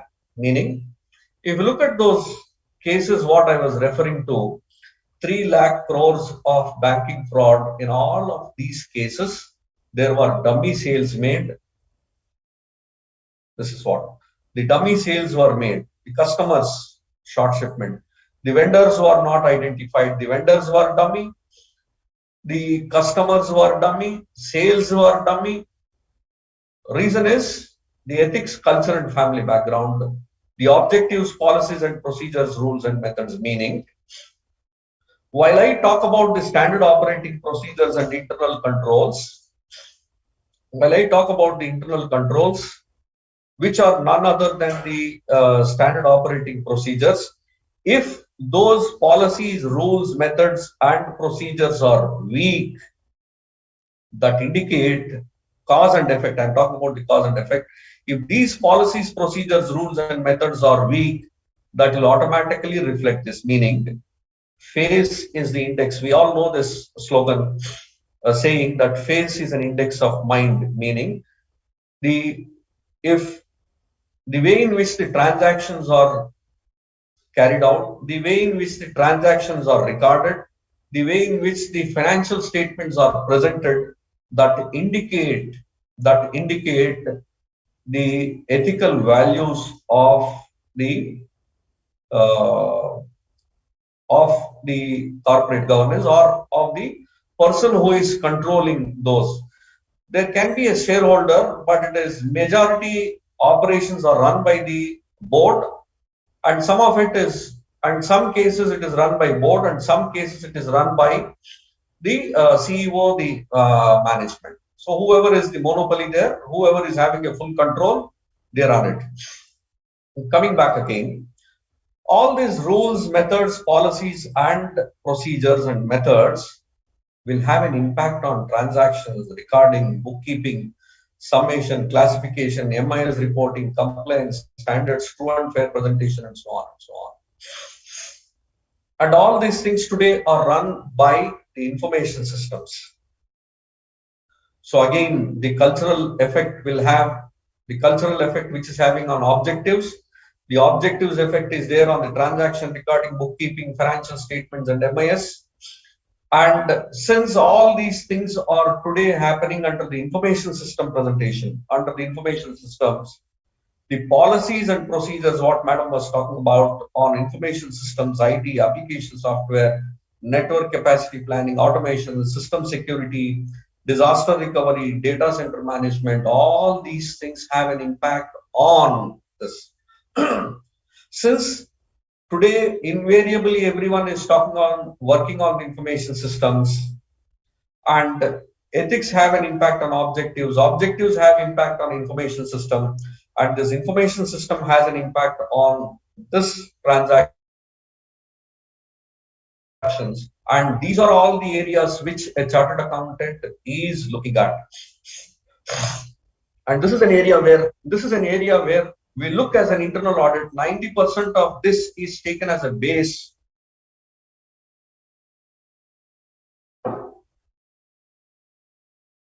%90 of the material, the audit material, 90% of the information that an internal auditor goes through is this part.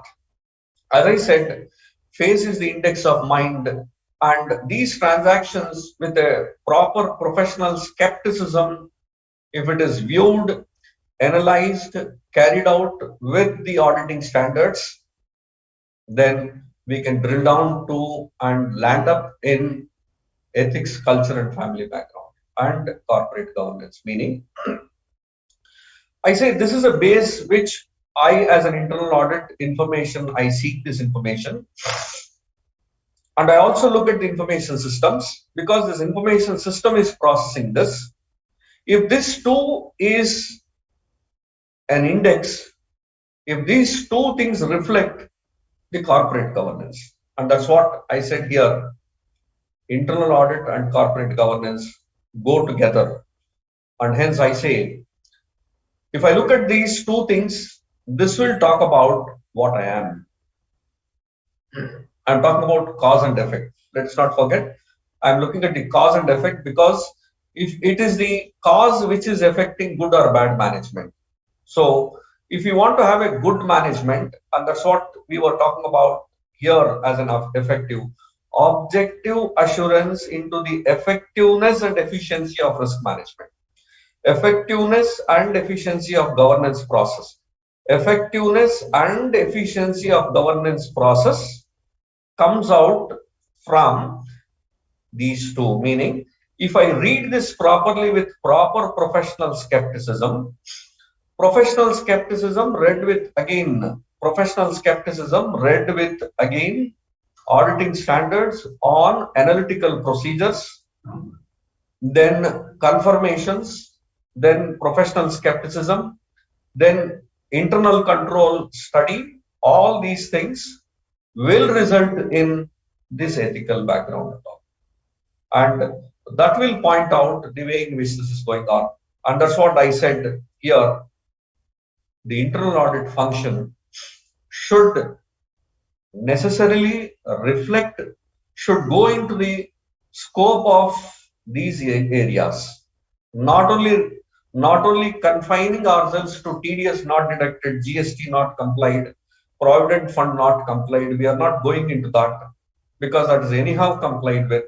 We need to travel beyond that. We can travel beyond that. The source of that information is none other than this.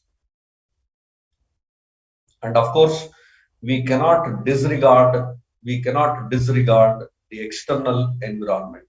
That external environment is a legal system, political system, cultural system, economic system, global integration, and bureaucratic setup.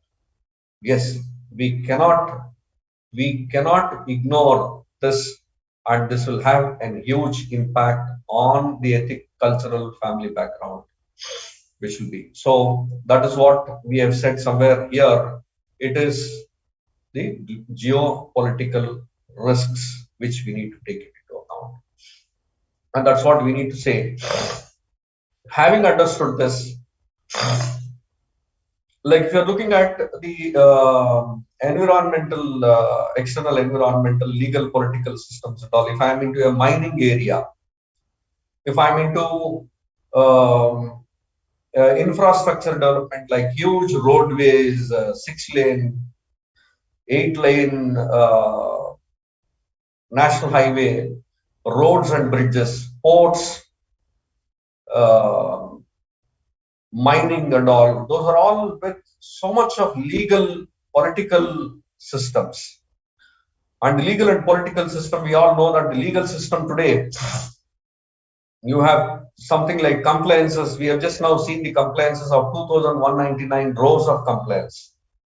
And there are 3,000 and odd business related compliances, more than 3,500 enactments. Of course, this government has started bringing it down day by day. But still there exists all this. So this has an impact. And you know, the bureaucratic setup, the way in which we all are experiencing day in and day out, the way in which the income tax, the way in which the GST is becoming a challenge for the compliance. We cannot forget about this. So having said all these things, controls, in all these things we are talking about controls. What controls and why controls? Controls are preventive, detective, of detection of fraud and error, compliance, protection of assets. So what controls? Those are all nothing but preventive, detective, corrective, compensating controls. And these controls can be manual control and system-based controls. And of course, now the biggest thing, as we said here, having said that internal audit and corporate governance, now whose baby is this? Whose baby is this preventive detective controls. Whose baby is all this? First of all, it is a shareholder, it is the board of director, it is a chairman, or it is a CEO, it is CFO, a COO, or managing director, or management, or staff. And after that, third level of control is the internal auditor. But still, if there is a failure in the internal audit, that's because of the failure of corporate governance. And if it is a failure of corporate governance, it is a failure of, again, the internal, may or may not be an internal audit. And that's what I said. Both of that has to go on a internal audit, and corporate governance has to go together. That's what we said now. Let's move. I was saying cause and effect. Cause and effect for be it corporate governance, be it internal audit, efficiency and effectiveness. Having said, I'm just trying to recapitulate, revise what we have said till now. Ethics, culture, family background gives rise to good objectives, policies, procedures, rules, and methods. That will give rise to good information system, IT systems, application systems, and all.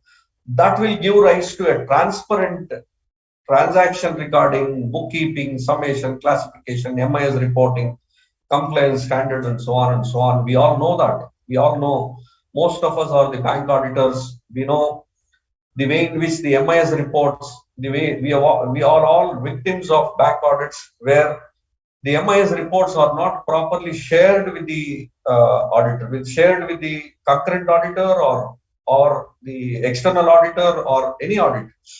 So there is a big challenge in MIS reporting, because the challenge is in this, the challenge is objectives, the challenge is here. And that has an impact on this. So this is the cause and effect. The purpose of discussing about the cause and effect is to fine-tune effectiveness. To fine-tune the effectiveness and efficiency, you need to fine-tune these so that this will result into good objectives, this will result into good information systems, that will result into transparent, and that's what the final outcome is. Having said, so what is the risk? I said here standard operating procedures and internal controls. So let's take a few of these things and take it forward. I'm just talking here owners and stakeholders, competitors, government, employees and company. In all these things, what standard operating procedures, what controls, let's discuss about. Yeah. So owners, KMP to company, what is the risk? There can be an insider data, related party transactions and all. What can be the control? There needs to be a good corporate governance, ERP controls. To define the ERP controls has to define who are related parties. You know, I think most of the participants today will agree. Most of the participants today agree that the related parties are not defined in, I can dare to say, 80% of the ERPs or 80% of the financial accounting, where the transaction is taking place, where the transaction is originating in an accounting system, be that ERP or otherwise, I can dare to say 80% of those systems doesn't capture who is a related party and who is not a related party. So if the system is not capturing it as a preventive control, be it, this is what I was talking about, the preventive, detective and corrective controls. So if the system is not capturing who is related and who is not related as a preventive control, the internal audit mechanism or the external audit mechanism has to depend on the manual system of reporting. Wherever manual system of reporting comes up, there is a problem of maker and checker misleading. And hence, this is a huge value addition.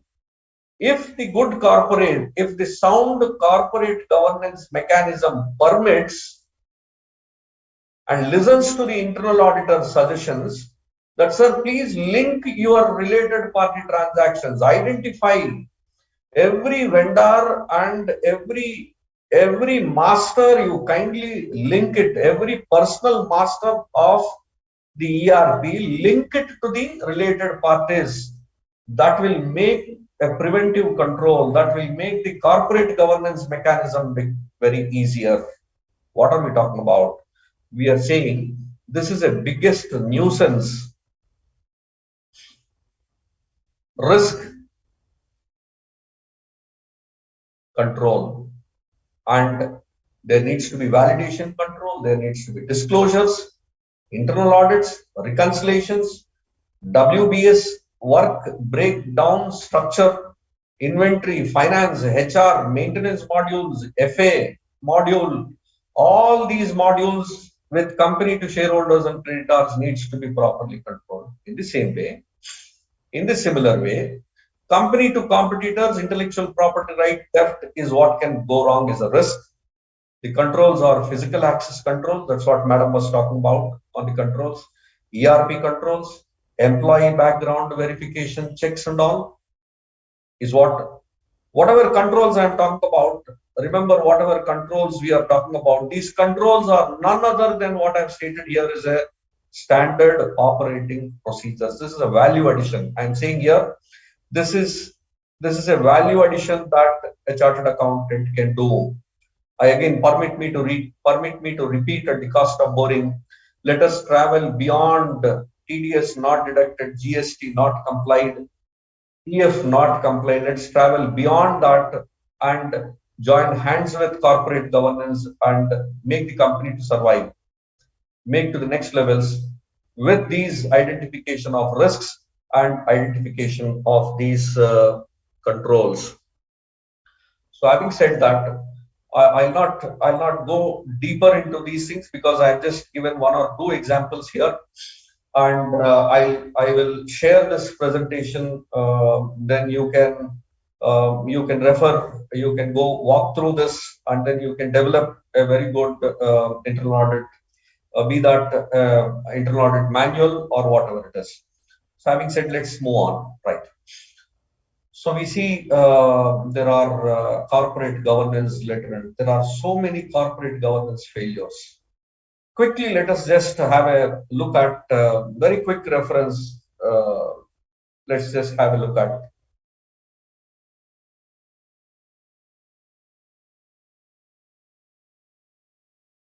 Yeah. So these are all corporate failures. Let me just take.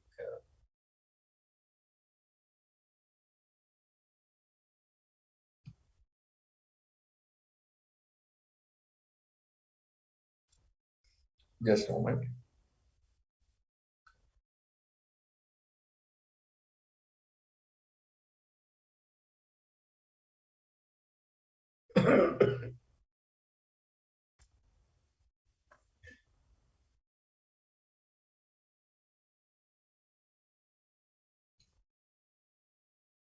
Yeah. So we are talking about the corporate governance from the true sense of SEBI, and this is a this is a C&AG report. This is a C&AG report. Corporate governance of the public sector companies. Look at the pathetic way of governance in the public sector enterprises. Those are listed. Look at this. Where non-executive directors are less than 50%. I'm talking about a C&AG. I'm talking about a C&AG report. What is it all talking about? What is it all talking about? We were talking about culture. We are talking about the culture of PSUs. Who is controlling this? Is it controlled by the government? Is it controlled by the board of directors, CMD and all? Here it is the board of directors culture. PSU is not run by the government. It is run by the IAS and political appointments, bureaucratic appointments, or the transactions, the IT, the transactions is a face of it. It reflects the transactions, and IT reflects the way in which the board of directors behave in a public sector. And the board of directors are appointed by the government and the bureaucratic appointments. Their face is reflected with their transactions and IT. And I'm talking about this talks about the culture of the board of directors, the culture of bureaucratic appointments, the culture of government appointments, political appointments is reflected in the way in which they comply with the government. And this runs into 22 pages, and you will find here central public sector enterprises not having the required number of independent directors. Permit me to say, I am making this presentation from Telangana. Telangana and Andhra got divided in 2014. Even today, right from 2014 onwards, the state public sector companies, state public sector corporates balance sheets are not filed in the ROC even today, and their list goes beyond 60 or 50 or 60 companies. And who is running it? Come back again. Who is running it? The board of directors. It reflects on the non-compliances of all those Telangana and Andhra state public sector enterprises not complying with the legal requirements is reflecting the way in which the board is functioning. And that's what I'm talking about here. Not having a required number of independent directors. These are all the companies. These are all the companies. Not only that, and in that way, not having independent directors, not having women directors, letters and appointment letters are not distributed to them. Code of conduct is not practiced. Training is not done to the directors, and so on and so on and so on. Like this, it runs into. And as I have already copied this content into this presentation, you can leisurely go through all these issues. And we all know the corporate failures. We all know the corporate failures, like Tata Mystery fallout, ICICI Bank video bribery case, and then PNB Nirav Modi, Satyam, and so on and so on. And we all know this banking frauds. We all know about this banking frauds, various types in the banking fraud, and various laws which are not complied with, and various banks and all. Sorry, various banks involved in all this, non-compliances, and so on. Coming back, and if you really wanted to have, if you're really interested in looking at minute details of, if you are really interested in knowing the minute details of failures in banking frauds, you can refer to the CBI website. Go into details of various fraud. There are more than 1,500 banking fraud cases listed here, FIR archive. You go into the archive of previous year, you will get current year. There are 413 cases for up to July 15th. These are not related to only banking. Various other frauds are also there, which are falling in the CBI purview. Till now, up to July, it is 413. But if you look into this past, last year 21, there are almost 3,000 and odd cases. Why I'm referring this is, if you are interested, if you can locate the banking fraud, you will find the forensic reports given there. And the forensic reports are talking about various failures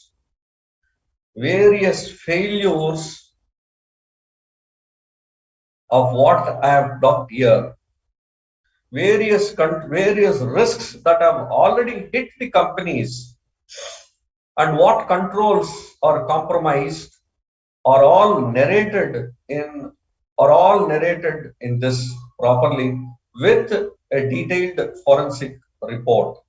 So that will talk about the failures of audit reports, the failures of corporate governance and controls, and the risks. Having said, so what risk factors behind the corporate failures? We all know that the lack of board effectiveness. Why board effectiveness? Ineffectiveness. Why is it ineffective? Because it has a limitations on skill and competence. So, you know, if a political appointment and a bureaucratic appointment who is least bothered about the compliances, they are not bothering about filing a return. Filing the ROC returns itself is neglected, and what kind of skill and competence they have, and as well as non-executive directors, ability to monitor and control senior executives effectively, lack of board. Why corporate failures? Board risk blindness. They don't look at the risks at all. That's a huge area. Then poor leadership, ethos and ethical culture, defective communication, excessive complexity. Like this is one case where Airbus 38 project involved immense complexity at the level of aircraft designing and information technology, procurement, manufacturing, assembly, in addition to the need of achieve Franco-German political balance between two chief executives. Inappropriate incentives, glass ceiling, wherein this is characterized by an inability on the part of internal audit and risk management teams. And we have seen all this. If you look at if you are able to look at these, if you are able to read and analyze a few of the forensic reports that are filed along with the CBI cases, we are damn sure that you can attribute those failures to these 7 of the factors. And to control that, these are the controls. And these controls will work effectively only when culture and ethical background. Having said, let's move on quickly. We are just coming to an end of the session. I'll just talk about a sample report. So what an internal auditor and how we should design it. I said there is a small example I'm just repeating here. Maker checker control for production entries to be strengthened is an observation. And I'm saying this is an observation. And this is a risk from this observation. And this is happening, this risk is coming out because of the root cause. So what should you do? You recommend. After you recommend, what is the management response? Who is responsible? At what timeline you will do it? After this, next time when you submit a report, there needs to be an action taken report. So that's what I said earlier. Quarterly, every quarter on quarter, year on year, half yearly on half yearly, we talk about TDS non-compliance of TDS, non-compliance of GST, non-compliance of labor laws. Repeatedly we say, repeatedly we give root cause, repeatedly we give recommendation, repeatedly management action, but action is not taken. This reflects the attitude of the corporate ethics and family background. Now, coming back again here. So these are all, now what I say is, every scope what you define, now having said about all these, when you define about the scope, internal audit scope, we should be in a position to design a software, be it a software, be it a tool, be it an Excel tool, wherein you should be able to talk about this is a scope. For the scope, what can go wrong? What can go wrong? For this, what can go wrong? What controls can be there? If you are able to design, a template in Excel, and that is linked to this reporting structure, if that is linked to this kind of reporting structure, then you are automating then you are automating your internal audit processes. And by this, what are you trying to do? You are able to talk about a tool where an internal audit is complied, considering the risk, considering the corporate governance attitudes also, and that's what we can do it. I think we are coming to an end of the, I think it is 8:30. I think I can just stop it with one or two things. So having said about that, I said here, whose baby is this? Whose baby is this all about? Whose baby is all about? I said, but look at the Supreme Court judgment recently. Look at the Supreme Court judgment recently in one of the case. It said the chairman, managing director, ED, or senior officials can't be held vicariously liable for criminal acts of company. So whose baby is it? Whose baby is it? It's the chartered accountant. Automatically, it comes and lands up at the doorsteps of the internal auditor, and hence, I said you need to properly automate. You need to properly assess the scope, define, and only then we are able to protect. And that's what I said at the beginning. We can well be protected if you are complying with the standards, ethical, technical, and political and professional standards are properly complied in all these assignments. In this assignment, properly defining through a template. I need not have an elaborated audit software because the audit softwares that are available in the market today are not fully developed, and hence it is better you develop a prototype in Excel and start working on it. And if it is started working properly, then you can engage an external software developer and then start developing it, or you look into the tools that are available in the market and start integrating those tools on the line on which you are comfortable. That is the best, that's the suggestion I can make for automation and to avoid any pitfalls in risks. So the emerging technologies, we all can use it. That's what Madam was talking. I will not bore with you. And this is what I have for the time being. There are many other slides to talk about. I'll just stop with this. Thank you very much for the patient listening.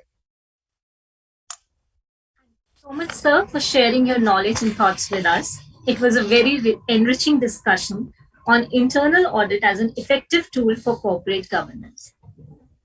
You covered in your discussion the ethical, technical, and professional standards to be followed, the applicability of internal audit, and also the importance of internal audit, the role of internal audit in corporate governance, the industry-specific compliances listed by SEBI, standard operating procedures, and internal controls at various interactions. I once again want to thank CA Seema Bassi ma'am, Ms. Swati Sharma ma'am, and CA Premnath sir for sharing your immense knowledge and vast and rich experience with the participants today. So now we have a few questions directed towards you. I would like to put up a few questions. Yes. The first question over here is, sometimes internal audit functions are restricted to comply and report only statutory and general internal control mechanisms. Risk profiling and reporting are generally avoided by the client, even if expressed to comply with some preferable gaps. How do you stabilize the thinking process on these critical issues with the client? Should I take up this question, madam? Yes, sir. Yes, sir. This is for you. It is, I can say it is a scope limitation. We have seen the role of internal audit is a value addition, number one. Sound governance procedure.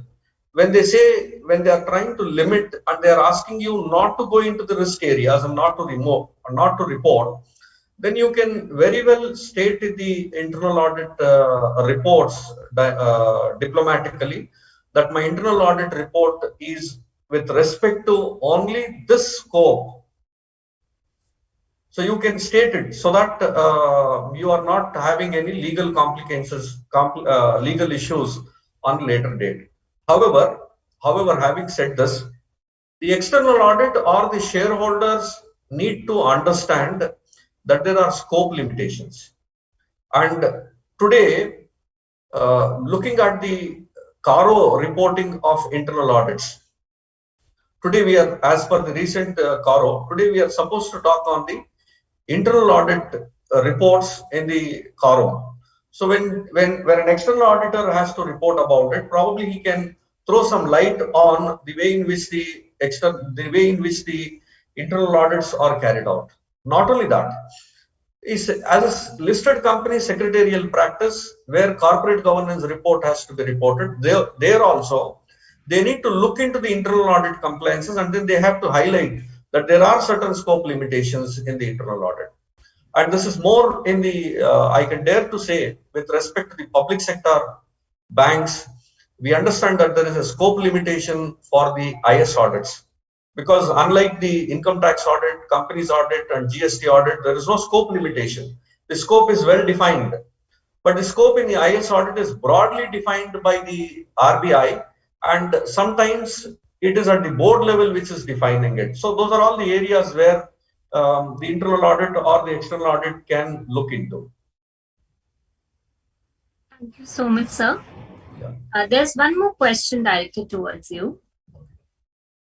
So even in large corporates having more than 350 to 500 crores turnover per annum, they are not supporting the intelligence involved in conducting an extensive and in-depth internal audit, even when going through standard operating procedures. Can you elaborate with any practical examples from your experience how to handle such situation? Can kindly please repeat it, madam? The question says that even in large corporates which Right. have turnover of more than 350 to 500 crores, Right. They are not supporting intelligence involved in conducting an extensive and in-depth internal audit. They are not supporting. Okay. So the participant wants to know that if you could just elaborate with your experience or your guidance how to handle such matters. See, we can say that, say for example, that's what I said, the information system. If you can just recollect my presentation on the information systems generate the management information system. If the information system is not very well captured, that's what I'm just taking because everyone is into the banking sector audits. The MIS report, it's not at all useful to the chartered accountant to carry out the audit. Those MIS reports are designed for working for the manager to enhance his business, not even to control.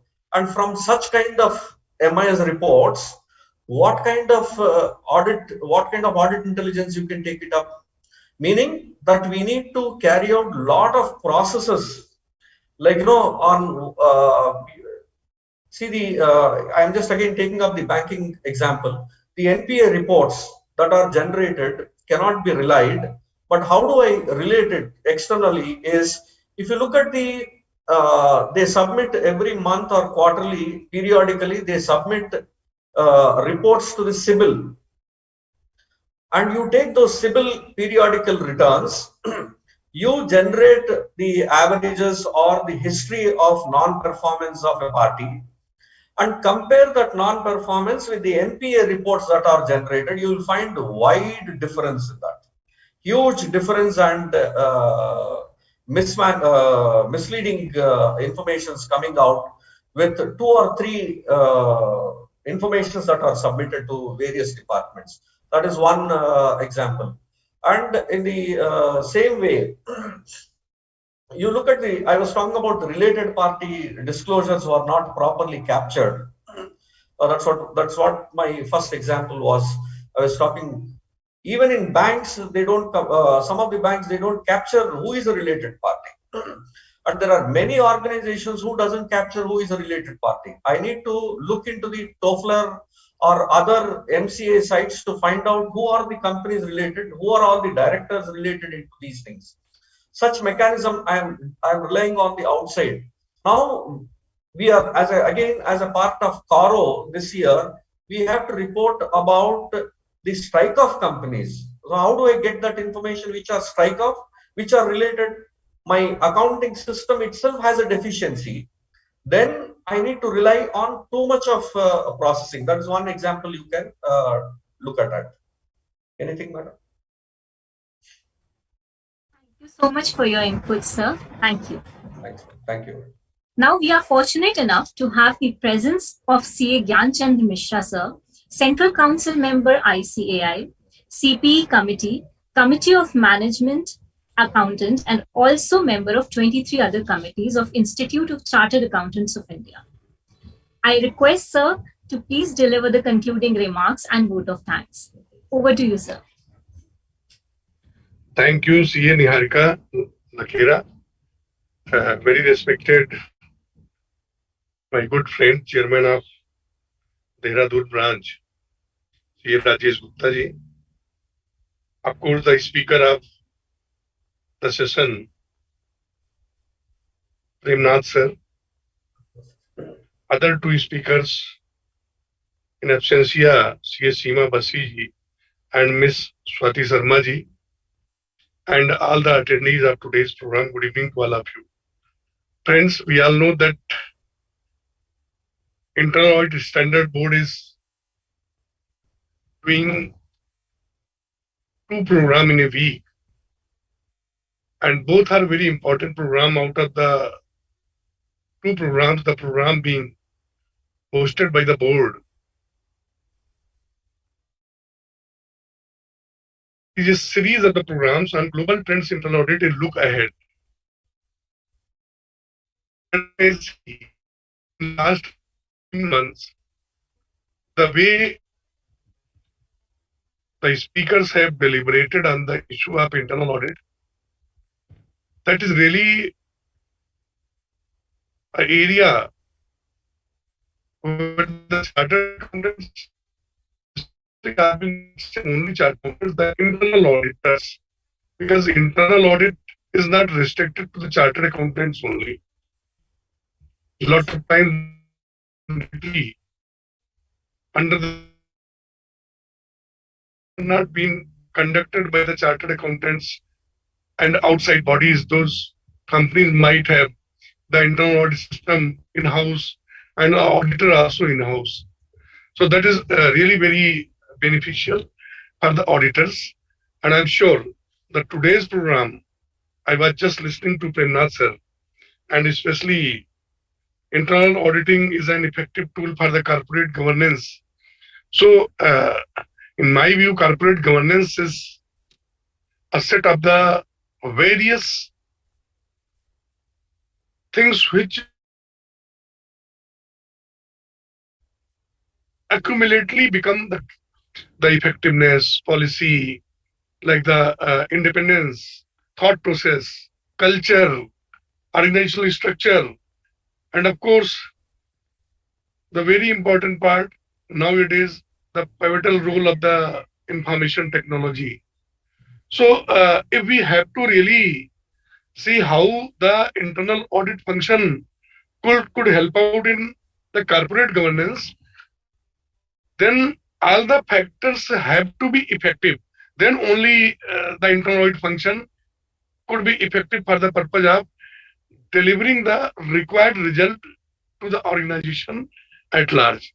Friends, I will not take much time since I am traveling, and this is third time today I am traveling on the day of the webinar, and today our chairman of the board, CA Charanjot Singh Nandaji, is also out of India. So I propose my hearty vote of thanks to all the learned speaker for guiding and mentoring to all the delegates of today's program. And I am very much thankful to the branch, Dehradun branch, under leadership of Rajesh Gupta ji, for hosting this wonderful program in the interest of the members at large. And of course, to the moderator and all the attendees who have attended this program to make it successful. We have witnessed that each program is very unique in itself, and there is a lot of learning, lot of things you can learn how the real corporate governance could be met out through the internal controls measures being undertaken by the organizations. I'll request all the attendees to kindly keep in touch and keep on showering their love and affection on the board. And the board is continuously working hard to improve more and more quality programs. I'm thankful to the board officers also who are instrumental in organizing such programs in the interest of members at large. So, friends, I will not take much time. Good night, and we will meet again very soon. And I hope that we will keep on the learning session ahead. Thank you, one and all. Thank you.